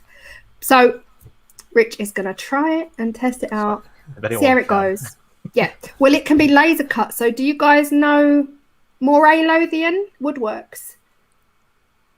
Lothian Woodworks? Yes. Yeah. Yeah, I follow him on Instagram. Yeah. So he does all laser work, laser cut machine work. And I sent him a jet black Jesmonite tray to test it, and it worked perfectly. He was able to do a whole design on it. So now we know it can be laser cut. I think you're definitely going to want to have a chat with Little Hobby Shop, I think. Little Hobby Shop. I'm going to have to follow. Duncan. Yeah. Okay. Yeah. Hi, Duncan. Yeah, I'm going to write your name down. Yeah, he's just gone, Yeah. I've got a funny feeling he might be casting up a block to have a go at turning from an engineering side rather than a wood turning side.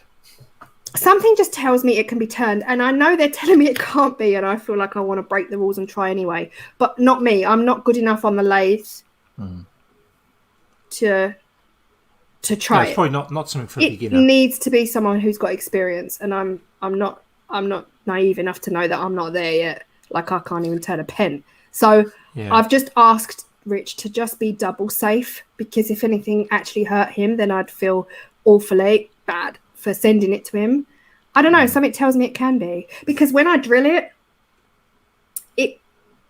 you know, when you drill wood and all the wood comes out and all the little shavings come out, the shavings come out of Jesmonite like coil, like almost like rubber coils. Yeah. It's basically like a polymer, isn't it? It's basically like a gypsum-y, resiny thing, but it's eco-friendly, biodegradable. And so that makes me think that you could, if you were carving it, it would carve off like that. Yeah, but if you can drill it, there's no from a physics point of view, there is no difference between drilling something and turning it. There you I go. wonder if it's just from an shock engineering point of loadings. view. Maybe it's just more likely to crack or fracture. Yeah, maybe it's just that it's the shock and the impact. Maybe is what they're thinking. Yeah, the thing is, it's a world away. If you've used epoxy resin, then Jesmonite is a world away from epoxy resin.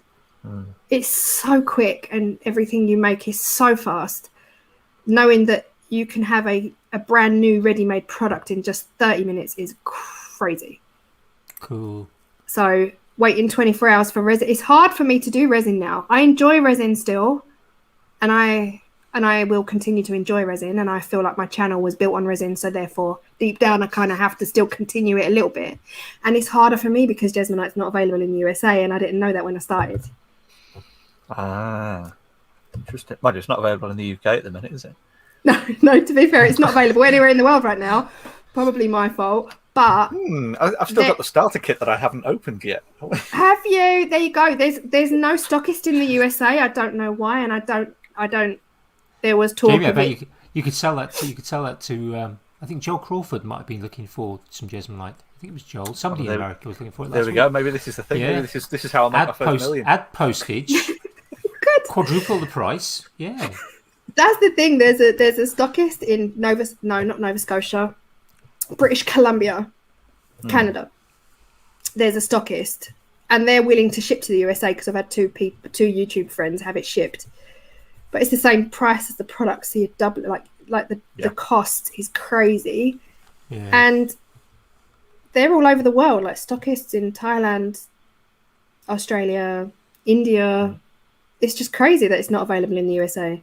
So every time I do a Jesmonite video, I have guilt, like Catholic guilt, you know, as a Catholic girl, went to Catholic school. I have that guilt that I'm showing 60% of my subscriber base something that they can't use, and I feel bad about that. Which is why I did the video for Elechem, which is not a new company. Elechem are established, but their product was new. They asked me to do a video on it and try it. That's why I agreed, because it's available in the USA. And I felt like I could give that to my subscribers and be like, oh, you can't have this, but you can have this. It's fine. It's exactly the same. Here's the consolation prize. Yeah, but that's why. Or maybe if people in America are going, we're seeing your videos and going, we want to use this, it'll put pressure on suppliers to get it and to get it over there. You would hope, but it's apparently never going to be allowed in the USA. Oh, really? Ooh. Yeah. Something to do with the chemicals. I don't know. Ah, okay. Interesting. I mean, it's a bit like Kinder Eggs, but we won't go down that road. Well, when you said biodegradable and eco-friendly, that straight away is going to be putting them off, isn't it? Yeah. But I didn't say that out loud. Basically, because it's a really safe product. I don't know. I don't know the legal reasons why. I just don't know. But it's in Canada. It's everywhere else in the world but there.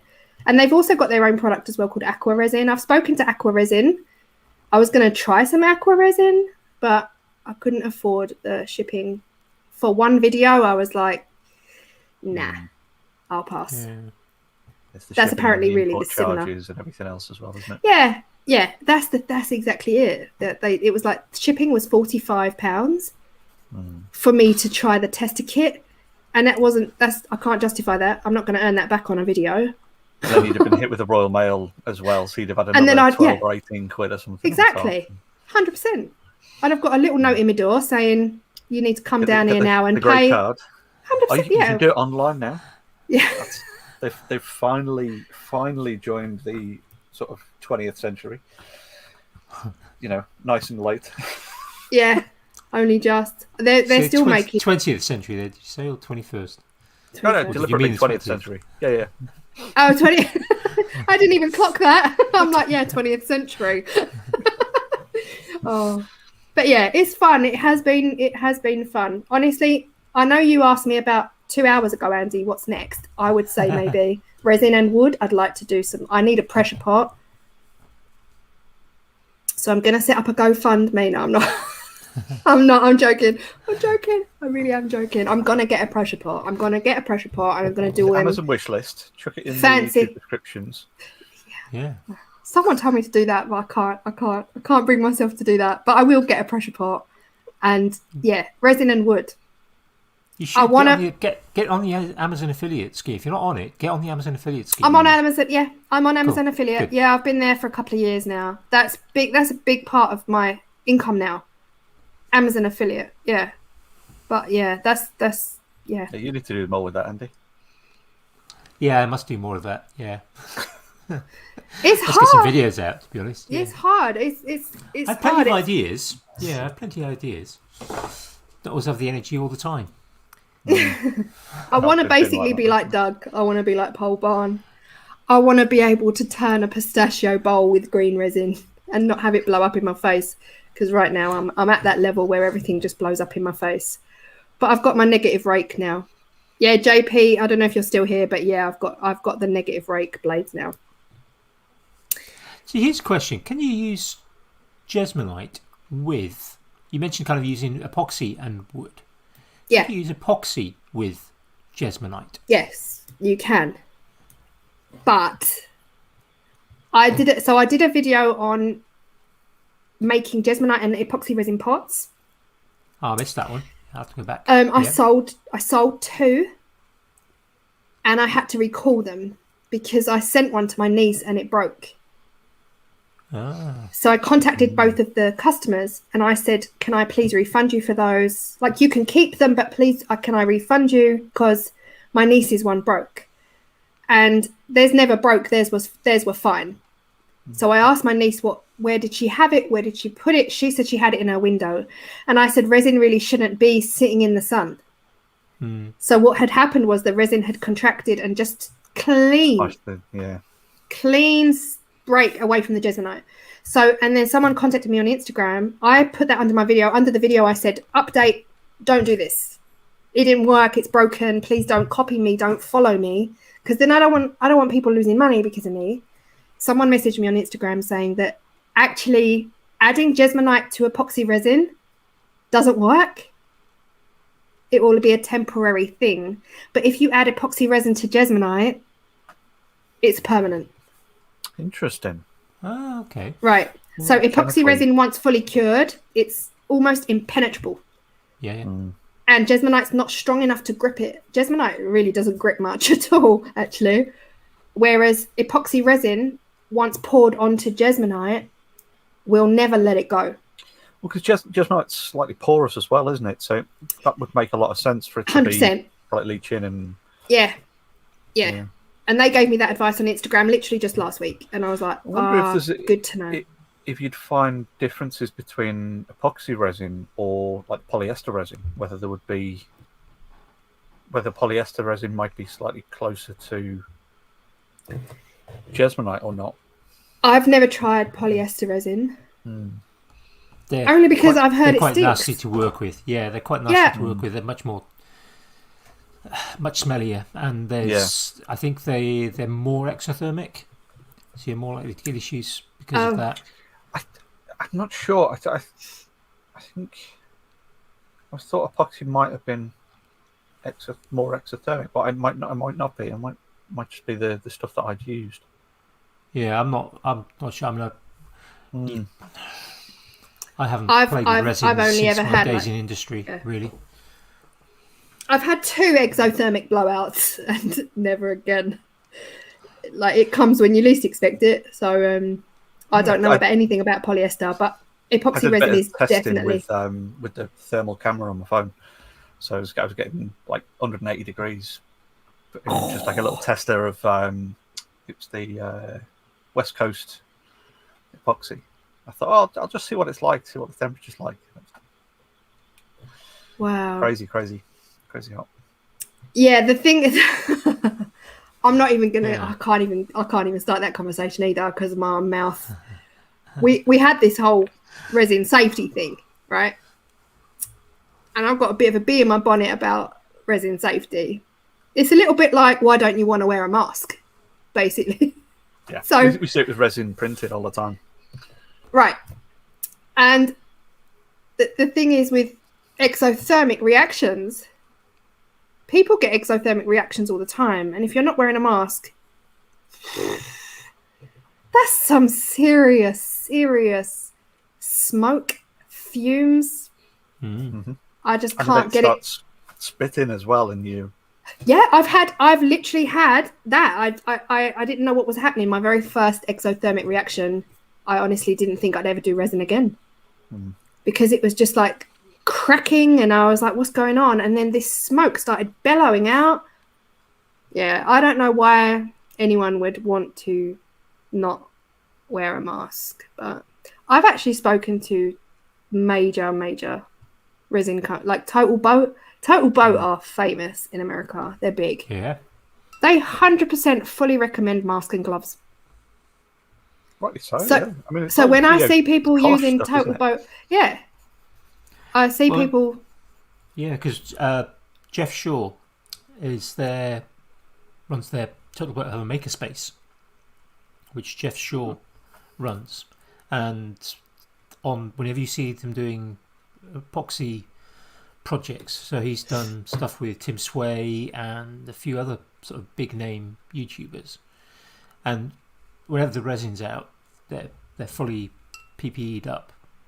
Good, which is good to see. Yeah, actually, the people who are making it demonstrating using it set that example, haven't you? Yeah, I literally got. Oh, I'm bad. It's bad. It's really bad, actually. I was on a Facebook group. Spill the beans. I don't do Facebook, right? Because I can't deal with drama. I feel like if you're going to check yourself into A&E, you need to write it. What's happened? I don't mind if you check yourself into A&E, as long as you say, just broke my leg, I'm down A&E. Okay, cool. Okay, hope your leg gets better. Anyway, cut a long story short, I don't really do Facebook groups. I'm in a few now, but I rarely engage. I've just joined the Jesmonite one, which is really nice. Somebody said, really, please go and join the Jesmonite group. You should be in there. So I went and joined the Jesmonite UK group, and I said, hey, thanks for adding me. And everyone was like, Claire, is that Claire from... And I was like, oh my God, I'd never had that before. Famous. Oh, you're the one from YouTube. So anyway, cut a long story short, we was in the resin group. Someone said, I've just seen somebody working with epoxy resin in an unsafe way. Should I say something? So me being me said, absolutely yes, you should. Because I think it's your duty as a fellow artist, a fellow creator, maker, blah, blah, blah, as people do when I'm turning wood. Claire, your sleeves are too long. You do it, you really need to be safer. You need to do this. You need to say something. It's your duty, right?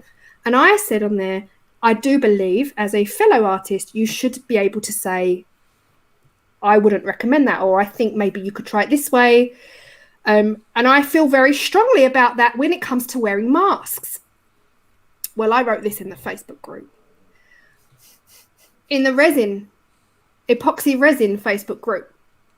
Well, this lady then replied to me, not the lady that asked the question, but somebody else, some random.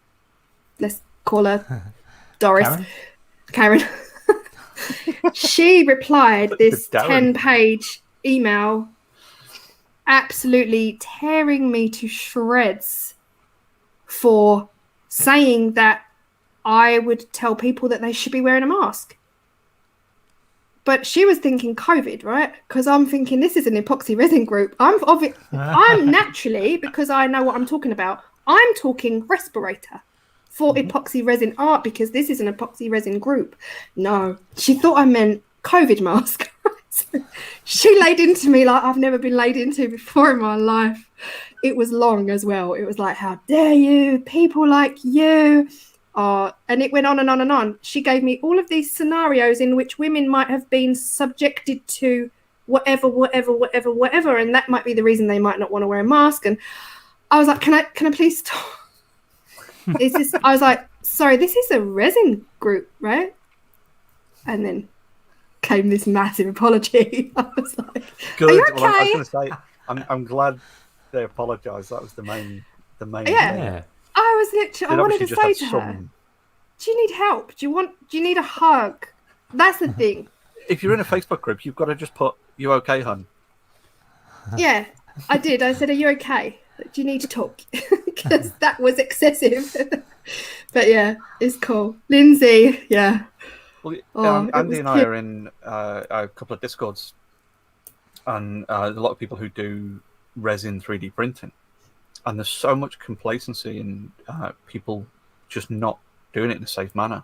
Yeah. And and there's a couple of the people in there who are like involved with the safety aspect of resin 3D printing as well. So quite often they go on like a big rant about that sort of thing of like people, in YouTube videos or printer manufacturers or people like that doing demonstrations in an unsafe way or without PPE or things like that. It's that kind of a lot of people tend to have that sort of, "Oh, it'll never happen to me" sort of attitude, don't they? Yeah. 100%. I've done it 100 times before, and it's never hurt me. 100%. And that is the same with any. Sorry, I've just seen Jiggsy's shed come in the chat, and I remembered I still haven't posted the sticker swap. So I'm like, I'll do that tomorrow. I'll make another note of that. Held accountable now. It's live on YouTube. Yeah. No, it's probably a similar kind of mentality as.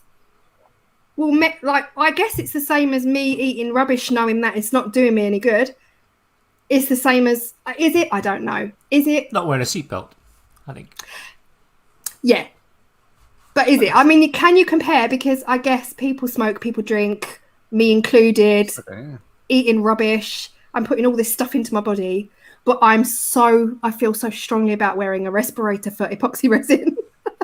But it's a more instant problem, isn't it? Yeah. I've eaten rubbish for 44 years. Honestly, take it off the end of the life, it's fine. If, something like not wearing a seatbelt, that's immediate, instant, isn't it? That's true. Yeah, that's true. That is true. But it is. I think it's the fault of the epoxy resin companies. I feel like if anyone right now wanted to try epoxy resin, you could go on Amazon, go on eBay, get some knockoff epoxy resin, cheap branded, no name from wherever. On the front, it's going to say wear gloves. And that's it. On the back, it might give you the ratio. It won't tell you anything else. Don't drink. Yeah. Yeah. Won't have a data sheet or a cost sheet or a... That's the thing. The data sheets I don't feel like they mean much. When I did this poll back in January, I got a massive B in my body. Again, another B. Myself and an Instagram friend who's now quit resin, she went after a couple of companies. She actually contacted a company on Amazon that sells solely through Amazon because their resin didn't have any safety on it regarding a respirator. They then came back and said they had this certificate from America. There's a company in America that tests chemicals. And if you've got this certificate, your resin is safe to breathe in. I'm still not okay with that. I think as a company, you should cover your back because it's America. People are going to be coming for you in 10 years' time and you're going to lose it all. Anyway, cut long story short, you can apply for this certificate. So she got hold of this certificate. This certificate clearly states safety for human use has not been tested. This official, and they're not the only, there's a company in the UK as well that have this certificate. This certificate for this Amazon company clearly stated it had not been tested for. Anyway, cut a long story short, she went back to the Amazon company. She said, I've just got hold of your safety certificate. Chapter 27.7 says, blah, blah, blah, blah, blah. They immediately withdrew their resin from Amazon. Good. And 2 days later, they re-uploaded it and said, wear a respirator. Like, how hard is it? How hard is it? Just put it in your safety sheet. Yeah. And I don't know. I had someone telling me on TikTok, like not every resin needs a mask. Well, tell me, what one do you use? What one do you use? If you've got 10 resins, 9 of them need you to wear a mask and 1 of them doesn't. Unless you explicitly state, like, this one resin doesn't need a mask, but all of these other ones do. All you're going to be doing by saying, oh, I'm using this one and I'm not wearing a mask is inviting other people to to make mistakes and not wear, think it's okay to not wear a mask around the others. Yeah. It's duty 100%. Of care, isn't it, to be a human being? I think it's a duty of care because I'm on YouTube showing people how to use it. Yeah. And my very first resin video, I wasn't wearing a respirator. I was wearing a pandemic mask 3 years ago, not knowing, I had done my research. I had done my research. I just hadn't come across anyone wearing a respirator 3 years ago. So everyone in the comments was like, please get please get a proper respirator. And I did. From that very first video, after that, I bought one. Because is that first video still up? Yeah. And have you gone back and since put anything in the thing? In the title, so it now says, wear a respirator. It's that duty of care to... 100%. In the description box, first words is, please wear a respirator. I didn't have the right mask, please wear a respirator. And even, I'm still getting comments on that video every day as well. Like yesterday, you need to use dried flowers. Yes, I know, thank you. This was 3 years ago.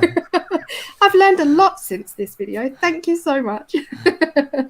But yeah. But you're right, but when it's that point of, as Jamie sort of says, if you're putting information out there, you've got to have these. It's like when I was teaching, a school laboratory has essentially the same safety guidelines as a laboratory in industry or in a university or a hospital or anything like that.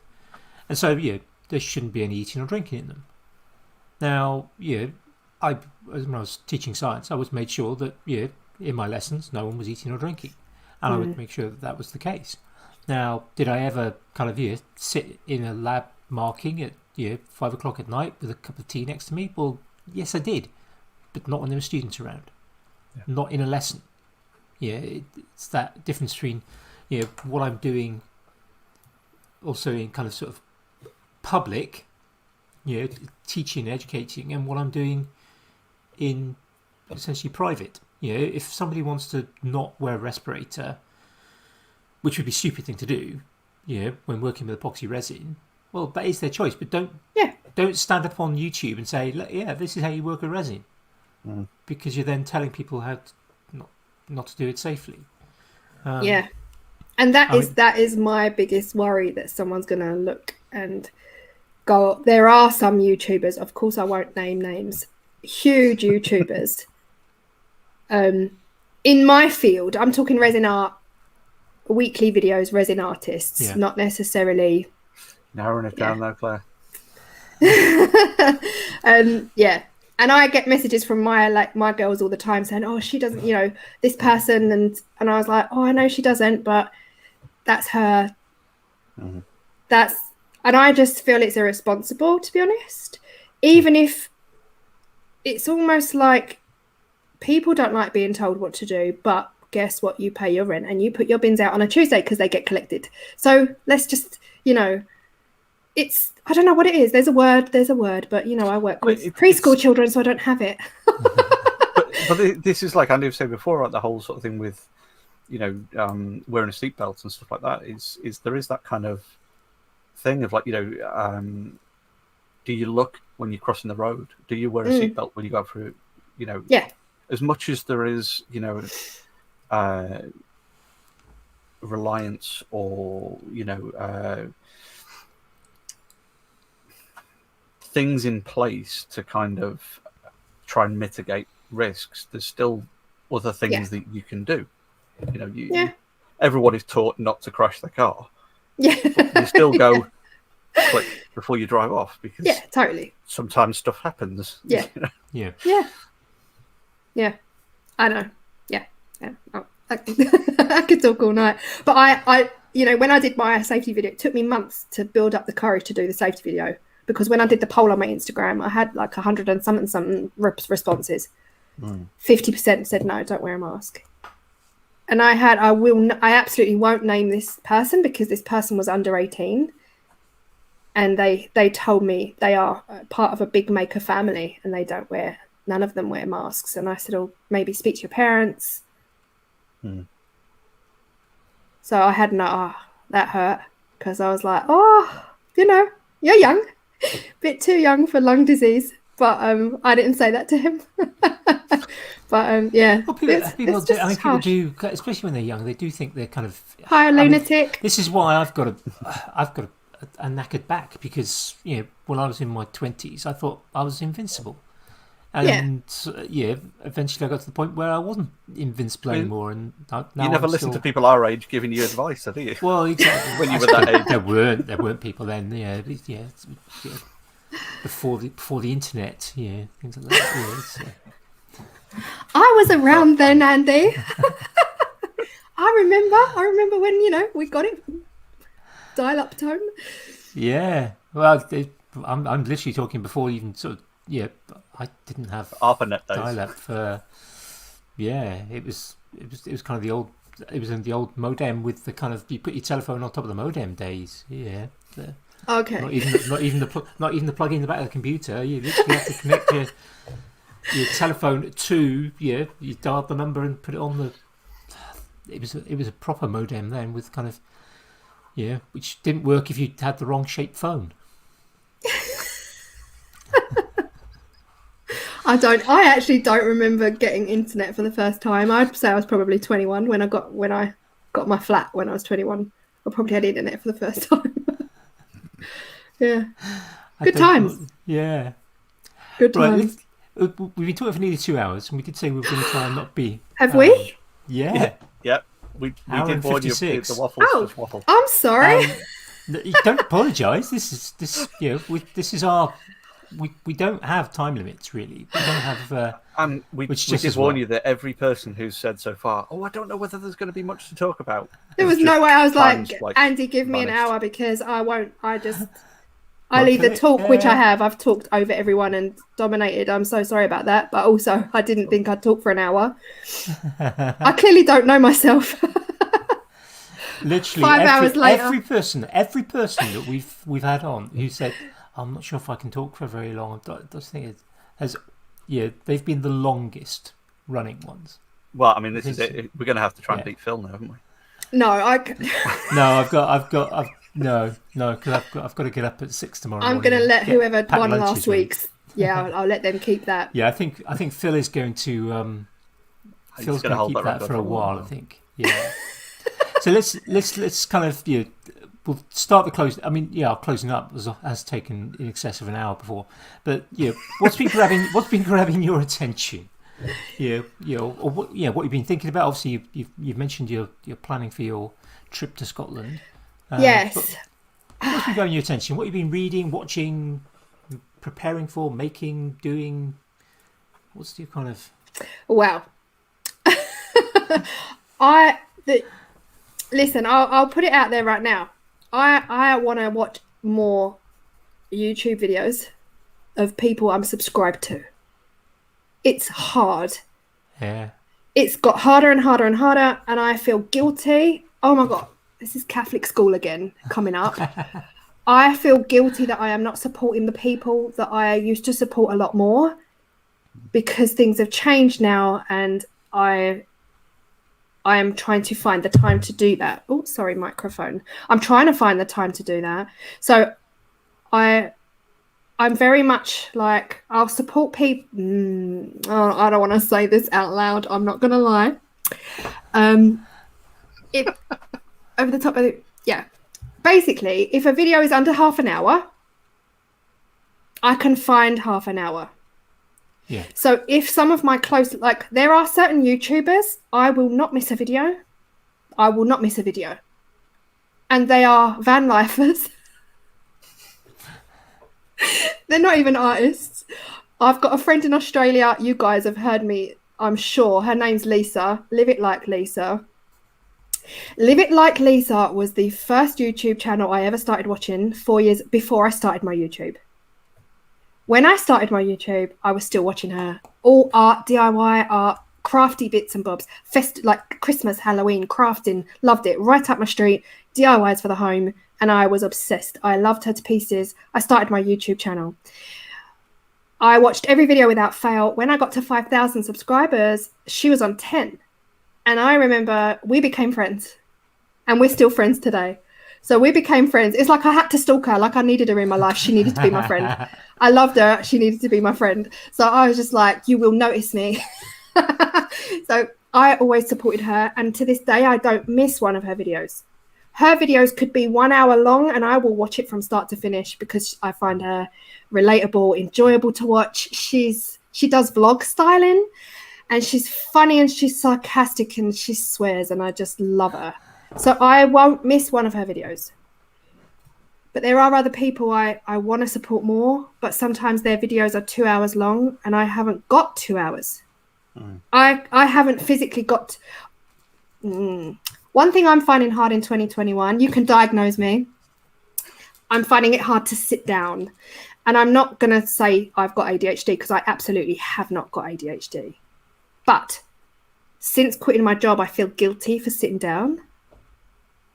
I've never felt guilty for sitting down before. So someone can diagnose me if anyone wants to diagnose me in the chat.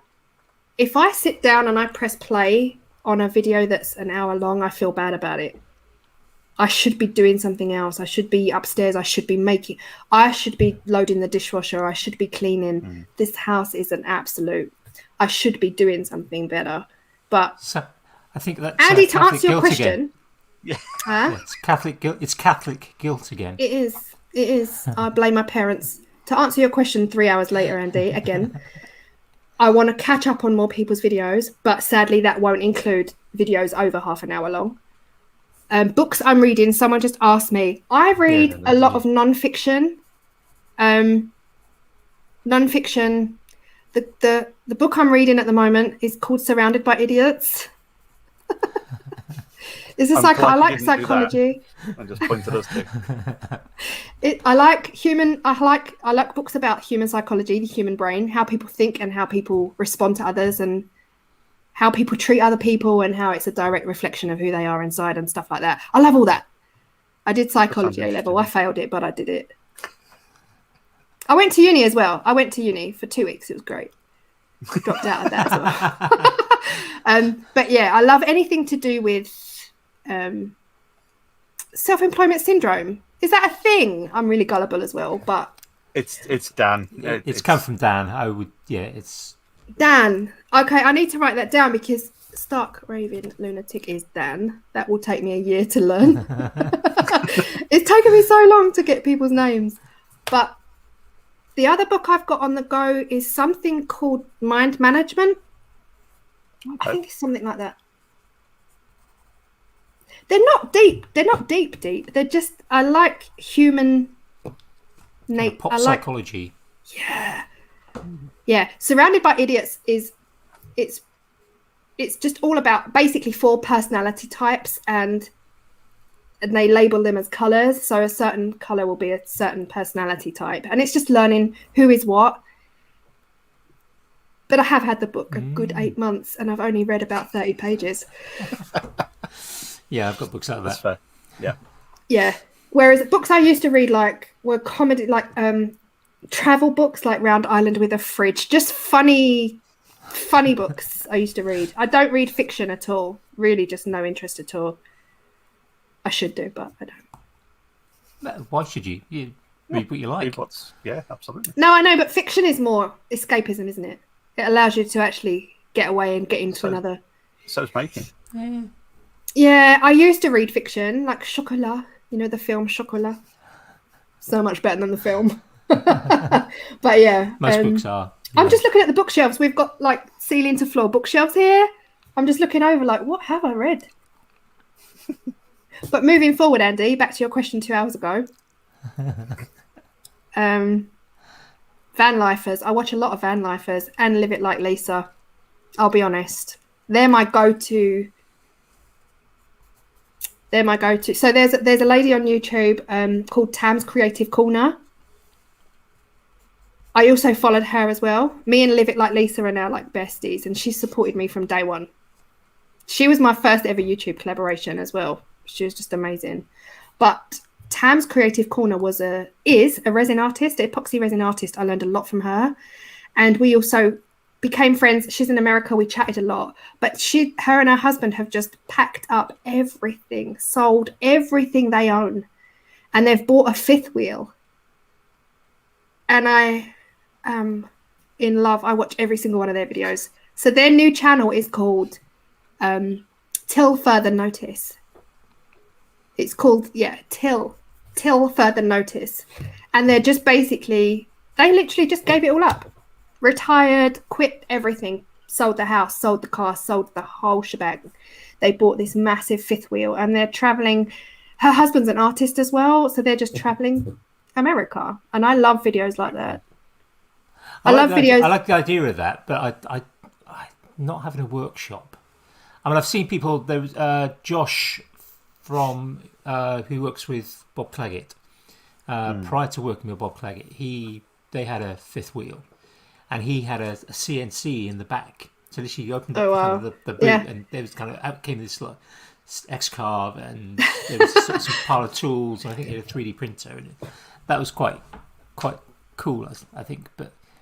I think one day when we sell this place, I want somewhere where I can have a proper size workshop where I can actually get in and do stuff without having to move other stuff out. And I just like that with my current workshop. I mean, it is something to. I wouldn't aspire ever to get a fifth wheel because they're bigger than most UK roads, but a little van, like a little van. Even a little van that just fits a mattress. I'd just be happy. But yeah, it's weird. I never actually wanted to get away until I got a mortgage. And that was that. Now I just want to escape. Says a lot. But yeah, I watched two little young ones, two young women on YouTube as well, like early 20s. Really just, I don't know why, to relive the youth that I never had maybe. Because I had a mortgage from a young age, but one's called Hannah Lee Duggan and the other one's called Isabel Page, and I just admire them for their age to be where they are at their age, and they're both doing the whole living in a cabin in the woods alone life. I'm like, I want that life. Now you mentioned collaborations, and you've done quite a few collaborations, but you've got kind of a collaboration-y thing coming up, haven't you? I think. Yes. Halloween and Christmas and summer, I usually do an open invite, but it takes me a while to get my stuff together in order to organise it, and I did organise it. I put it out yesterday. That's on Instagram. That's 30th of October. Anything you want, whatever you do. Whatever your thing is, you can join. And obviously, if you haven't got a YouTube, you don't need a YouTube channel. You can just join on Instagram using the hashtag. But if you've got a YouTube channel, great, upload on the 30th anytime. Cool. Well, Halloween. It's got to be Halloween. The Yeah. rules were, it has to be Halloween. Yeah. People like to break rules, and I'm like, nah. No. Not today. But yeah, the rules are Halloween, anything you want, whether it's metal, glass, whatever. Yeah, it's fun. And we did a July one as well, Christmas in July, because I'm Christmas obsessed. A little bit Christmas obsessed. Well, so, yeah. Halloween is Christmas for geeks. I prefer Halloween. Well, there's a mathematician's joke in there for. See, that's what I'm saying, 31 Jamie. and Deck 25. Oh yeah, no. I'm sorry, Jamie. I'm sorry. You tell me what that means after. I'll laugh. I'm so sorry. We'll leave the intellectuals in the chat. I'm so sorry, guys. Yeah. I need to go to geek school. I'm sorry. I'll probably get it tonight. But yeah, that's happening. So Jamie, come on in, join. It'd be fun. And anyone who's in the chat. Yeah. Jamie, what have you been? What's been grabbing your attention? Well, 3D printing projects this week. I finally managed to get 3D print something for. Yes, please. I've got your name, Jamie Reader. Yeah. Well, that's the first successful bit of my dry me filaments out with the servers plan. But I basically just for the benefits of the audio listeners, later in the week, Jamie was just holding up essentially a black plastic tube that snaps into itself, or not into itself, but into other of the same. Yeah, I talked about that last week, but it's printers have just been a bit annoying this week, so a little bit of that. But also, I set up a GoFundMe for our friend Kieran, who's been in the chat tonight as well, for Make Fail Repeat. Unfortunately, had his whole Make a Life burned down his workshop a few weeks ago. Oh Lord, who is that? Kieran from Make Fail Repeat. So he's out in Northern Ireland. Absolute amazing maker, phenomenally skilled, and just an absolutely lovely person as well. He's helped so many of us over the years. So I thought maybe just try and help him out a little bit, get him back up and running. He's been tearing down the building this week. Fortunately, no one was hurt. Him and his family were inside, sort of 30 foot away, having a dinner, and then there was all the fire pouring out of his workshop. So unfortunately, he's lost everything: machines and 3D printers, laser cutters, CNC, computer, cameras, a lot. That is devastating.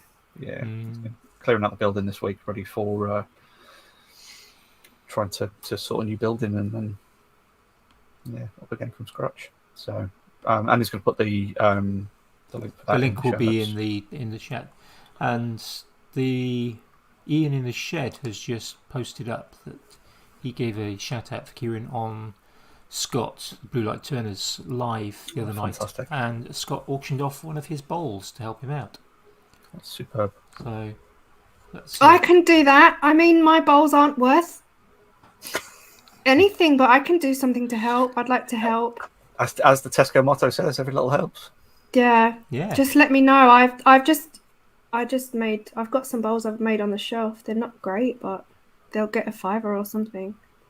Yeah, I mean, that's exactly it. We've been sort of sharing the link around as where we can, and stuff like I'll get that link as well. Yeah, it'll be in the show notes in the next day or two. Yeah. How about you, Andy? What's been stealing your attention this week? Well, apart from people buying Instagram followers, which has been strangely fascinating. It's like it's complete junk, but it's been a fascinating thing to watch. He blocked me on Maker's Waffle after I kind of called him out. So what you say is we've just missed out on another potential follower, Andy. Oh man. Yeah. Well, I don't think he was that interested, to be honest. He's yeah. Well, we'll stay away from him because he thinks. So look, this week a bit more. I haven't quite got. I spent about a complete afternoon trying to get my network cable from there, just kind of reach through the kitchen, which is kind of the next room over. That took an entire afternoon. Or more importantly, it was getting it into the kitchen wasn't too bad. It was getting it from the kitchen into the conservatory the other side. That took several hours the other day. So I'm a little bit closer to getting wired internet out to the Tinkerage. But it's probably going to take actually another couple of weeks, I think, at the rate I'm going. What else have been things? So obviously we're getting ready for we still homeschool one of our children, so getting ready for that and helping the one who's at school get ready for going back to school. Lots of homework and transition work and making sure that everything's ready for things like that. I did write a little list. I should look at my list. Well, can I ask you quickly why you homeschool one and not the other? We homeschooled both. Okay. So neither of our kids went to school. They never went to primary school. So we homeschooled them but when our eldest did GCSEs,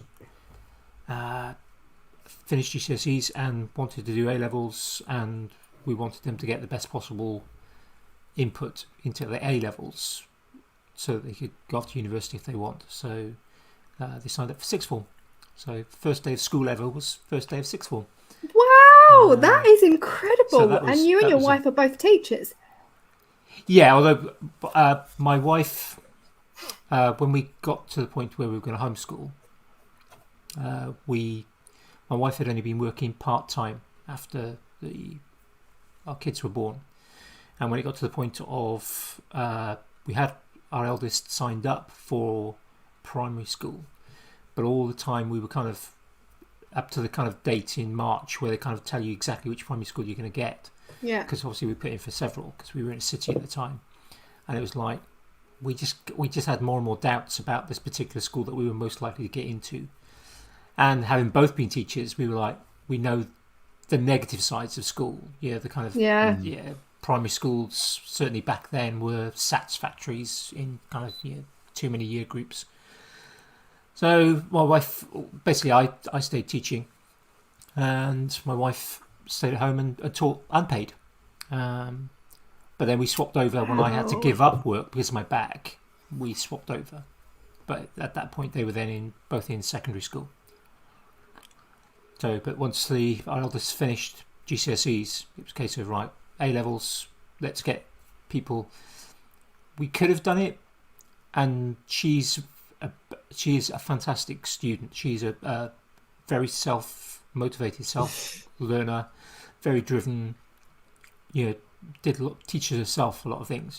She's got the learning skills to do whatever she likes. But with things like the A-level, if you can get experts in their subject teaching it, then it's just going to give that opportunity to secure those A stars. Teachers, isn't it? Yeah, to secure those A stars, which she'll most likely get.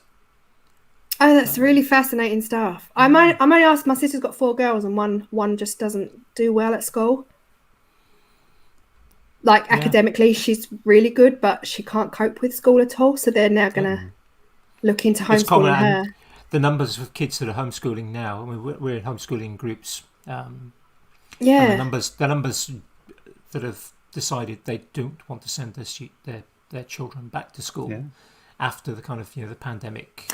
Yeah, there's going to be that as well, isn't there? Yeah. Yeah, there are people who don't want to go back. There's people who don't want to go back to school because they're still worried. Maybe they've got vulnerability in their family. Yeah, yeah.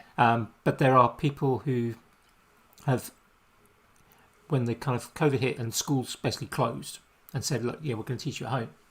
The kids who are saying, I'm much happier, and actually being physically happier. Kids that their personalities gone from being that kind of dour teenager maybe and really glum, and all of a sudden they're happy. They're at home. They're able to work at the pace they want to. They're maybe not getting bullied. They don't have to try and fit in. So I mean, schools are great places. Don't get me wrong, but they're not for everyone. No, they're not. For some kids, actually, COVID has shown their parents that actually maybe school isn't the right place for them, and that they are going to progress faster and be much happier if they're home educated. I didn't mean to interrupt what you were doing. You had a list. I'm sorry. Yeah, no, that's fine. I'm so sorry. This is the nature of the show to carry on as well. Yeah, this is the nature of the waffle. And the last one I discovered by accident. I don't know if either of you two use the app called Nextdoor. So it's a bit like kind of Facebook, but it's kind of for neighbourhoods. Oh yeah, no, I've heard of that. No, wait, no, not me. No, it's no. Yeah, it's as bad as Facebook sometimes. You get people ranting about things. And it's like, so-and-so's done this and so-and-so's done that. But it can be quite useful for things like, instead of like Facebook Marketplace, if you want to get rid of something, you can kind of, this is sales and free stuff. So it can be quite useful for that. And I came across a post a couple of days ago where somebody was giving away a pile of free wood. Now, it was, by the time I saw it, it was like 3 hours and the wood had already gone. But somebody who'd replied also missed out on it as well. Turns out it's another YouTuber, lives in the next village along. So I kind of, literally kind of gone, oh, you're on YouTube. Hello. I'm on YouTube too. What's your channel? So I found this sort of, actually I've just found his channel by sort of Googling a couple of keywords that he put in his kind of response. And makes some quite nice stuff. In fact, one of the projects that he's been making is a coffee table from a whiskey barrel. Oh, nice. So I kind of reached out. Same. It's called Bear Mountain. Essentially, there's no mountains around here, so I don't know why it's called Bear Mountain. But where are you, Andy? Endeavour, Kent, France. So I'm right in the middle. I'm right in the centre of Kent, essentially. So I mean, it's still a good hour from Jamie. From the bridge. Yeah, I'm about an hour from the bridge. I'm an Okay. hour from JP. I'm about, depending on the traffic, I'm about 10 miles from the channel. Nice. Is it depending on the traffic? You're about 10 miles from the channel. Surely the I was going to say, The depending on traffic. The channel, not the channel. The channel. No, but I mean, surely the traffic doesn't really matter how far away you are. True. I was thinking more about time. Oh, you see the way your brains work. You see the way your brains work. I'm like, what? Yeah, it's getting late already. What? Yeah, the distance hasn't changed with the traffic, but the time to Yeah, I travel it. didn't Because clock I was that. going to say how long it takes me to get to the tunnel. But then that does depend on the traffic. Wait, 'Cause I can same get as to- the I can get bridge. to- yeah. When the bridge So- is gone, the bridge is gone. It's a 5 hour. Okay, cool. I'm So- just by the bridge. I'm 5 minutes from the bridge.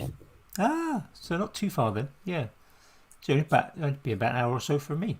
Again, depending on traffic. Yeah, the reason I asked is because a lot of my friends who live in London, like posh London, like not posh London, but gentrified Stoke Newington, Hoxton, and Islington, they've all got the WhatsApp group chat in the street. So the postcode WhatsApp, I'm like, what? Yeah, we haven't. And we their haven't got that neighbours, here. the Yeah. actual physical neighbours who live. If anyone's watching from America, like we don't talk to our neighbours in this country. No, definitely not. Hell no. The whole street is in this WhatsApp. And I'm like, oh, hell no.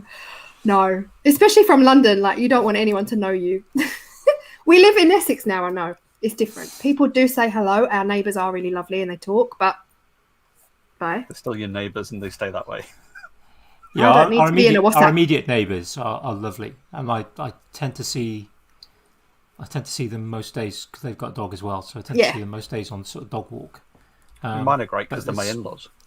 Yeah, Oh, yeah, sorry. They're amazing. No, to be Yeah. fair, I've got really good neighbours here. I'm just not used to it coming from London. You don't talk to anyone in London. You'll have to talk to yourself, and that's it. Yeah, literally. I bumped into my neighbour and he asked me if I was new, and turned out we'd both lived next door to each other for 17 years. How bad is that?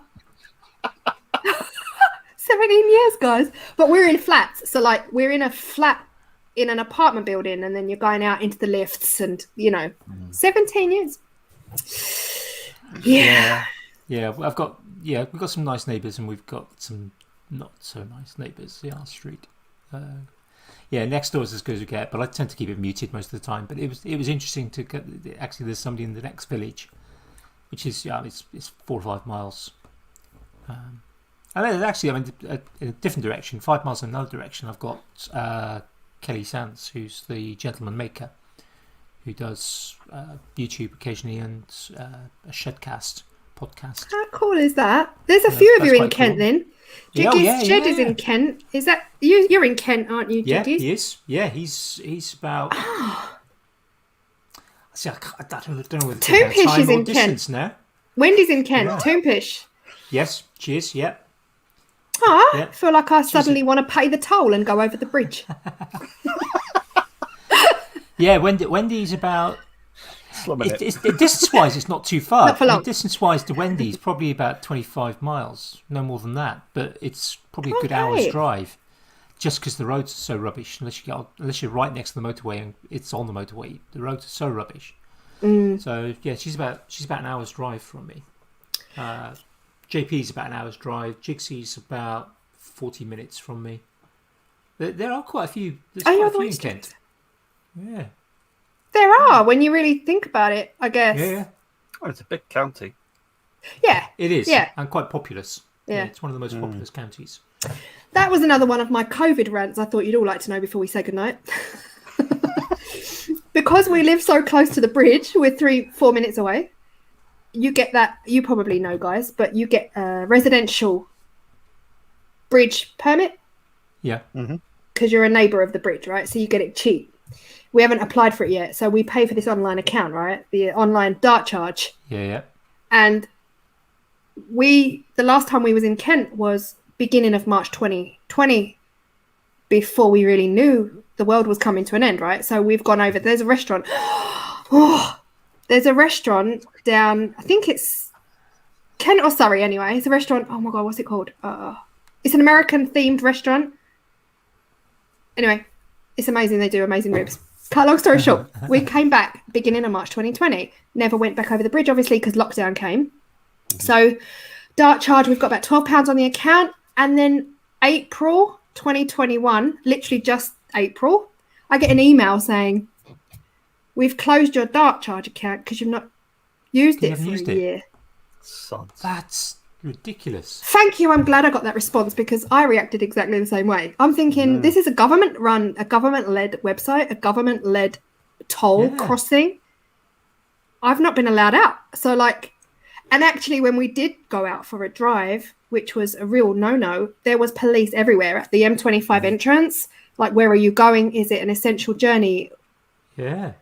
So I would have been arrested crossing the bridge, but because I didn't cross the bridge, they closed my account. I was mad. I was fuming. Well, I wonder, because is it actually government, or is it because things like the M6 toll, for instance, it's a private run because I'm right near the M6 up in the Midlands, so I use the M6 toll whenever I go and see the family, and that's privately operated, I believe.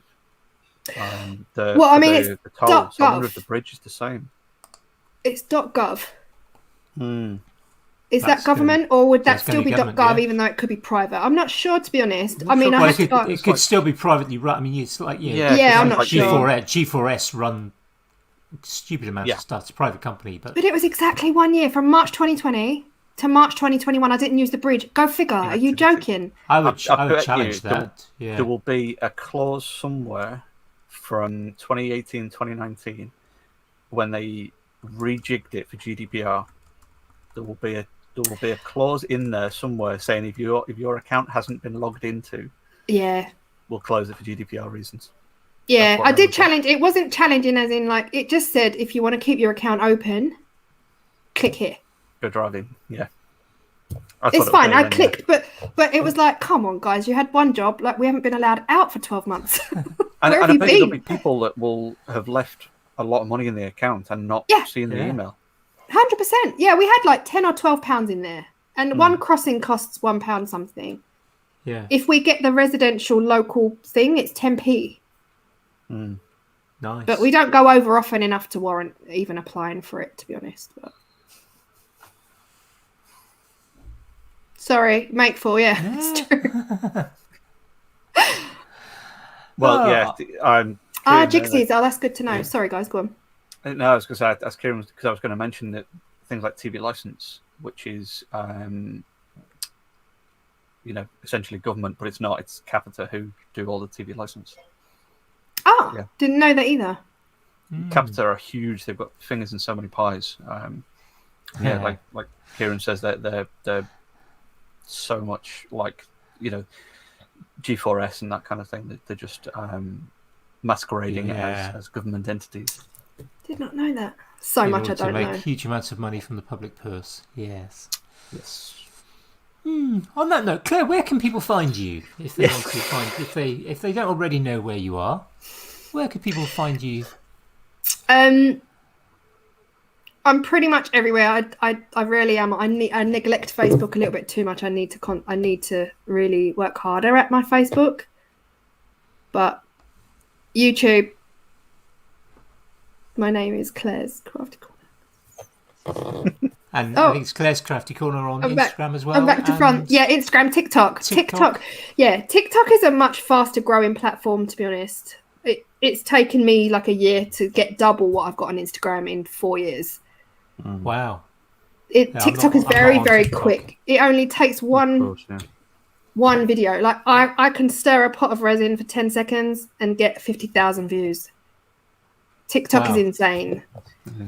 Is that something? Can you? I literally don't do TikTok at all. I occasionally somebody will send the link in a WhatsApp chat saying, watch this. I don't think we could put a 3-hour podcast on there, Andy. No, but I was just wondering. Is it monetizable? Is it something that I go not for me. Not I'm nowhere. It doesn't compare to YouTube. So 45,000 subscribers on YouTube has allowed me to quit my job and do YouTube full time. But 45,000 followers on TikTok is enough. It doesn't mean a thing. Doesn't mean a thing. You can monetize. You can join the creator fund on TikTok. And maybe when you reach maybe 500,000-600,000 followers on TikTok, you could maybe quit your job. But then you get verified that it's like you get the blue tick and then you are somebody on TikTok. But they don't add up financially. They don't equate at all. So on TikTok, I think I've got like 7,000-8,000 followers. I would have had way more, but I delete kids. So if a child follows me, I delete straight away. So I probably would be on 10 or 15,000 at this point because one of my videos went viral for the wrong reason, and kids thought it was anime, but actually it was just a paint pour. I just did a paint pour of a lion, and the colors for some reason looked like this mango something. I don't know, as something anime, and it went viral, and overnight I had 3,000 new followers, but they were all under 12. And it took me 2 months to delete them all. Now I don't bother because I don't put anything risky on my TikTok. I don't care anymore.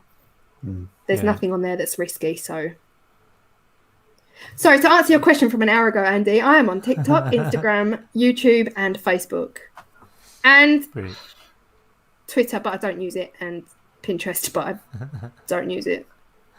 Not many people do. No, I share everything on there. I just don't really use it anymore like I used to. Andy's the Pinterest king, don't you, man? Yeah, I don't really use it though. I was just very lucky. I have something like 190,000. I was gone up there. On Pinterest, yeah. I joined quite early on. I joined Pinterest. That's incredible. 6 or 9 months after it started. Wow. And I was just pinning. I was just, I like the look of that. I'll pin that. I'll pick that. I was just pinning from within Pinterest. Yeah. And I got an email one day from Pinterest saying, "Oh, we've made you a super user." No idea what that means. That's incredible. And what it basically meant was that anyone joining Pinterest for about 6 months, I was one of the people they were recommending that people follow. So I was getting 1,000, 2,000, 3,000 new followers a day. And at one point, the emails to get it took me about a week to work out how to turn off the email notifications because I was literally getting an email for every person joining. It's like Tom from MySpace. Yeah. Everyone's got him. And I literally just kind of, it went up to, it was just over 200,000 followers that I had on Pinterest. I was like, but it's now something like 190 something thousand, I think. Yeah, it was just stupid numbers, all in the space of like 6 months. But I don't use it properly, but there's so many things I should do, but I don't. But 6 months ago, someone told me that Pinterest is the way forward. Someone told me 6 months ago, Pinterest is taking over Instagram and Facebook. And I was like, are you sure? But Instagram is through very, Pinterest, very powerful. I mean, you think about the way people, particularly in craft, people go, "Oh yeah, I look on Pinterest for some ideas." Yeah, absolutely. Yeah, it's a visual search engine. It is a great engine, yeah. So I think it's something like the third or fourth biggest search engine, with YouTube and Google being Google's the biggest. YouTube is second biggest, which is also Google. Pinterest is something which is also Google, but as separate entities, they are. If you treat them independently. That's good to know. But I think Pinterest is really quite up there, and it's not. I don't do it, but it's not overly difficult to use, and there are people who are making a really good living using Pinterest. Yeah. Another thing to have to look at. Yeah. I have to be young again. That's a perfect place to leave as well, to just I'll stop. I will literally stop. I will not say another word. Well, it's only because so anyway. Yeah, it has gone midnight here in the UK, so I think we should draw I it to a can't close. believe that. I cannot believe how quickly that 2.5 hours has gone. And I'm like, are you sure you want me on? I'm not going to be able to talk for an hour. To pin recipes, yeah. Yeah, I used to, yeah. Oh my God, sorry. It's been good chatting to you, and we will definitely have you back on at some point, I think. Thank you, guys. It's been really enjoyable. I appreciate it. Yeah, links it has been fun. Yeah, links for all your. I'll put as many of your links as I can muster into the show notes. Just put YouTube in there, honestly. Yeah, YouTube because everything's on there. Yeah, and the other ones I neglect. I need to. Yeah, but it's lovely to meet you, Jamie, and thank you, Andy. Yeah, no problem and at thank all. you to everyone who's still in the chat. Well done, congratulations. And if you need therapy now, at Maker Central. Yeah, I'm going to be skinny by then. You watch. I'm not. I'm going to drink lots of water. Right. On that note, I shall end the broadcast. Good night, folks. Bye.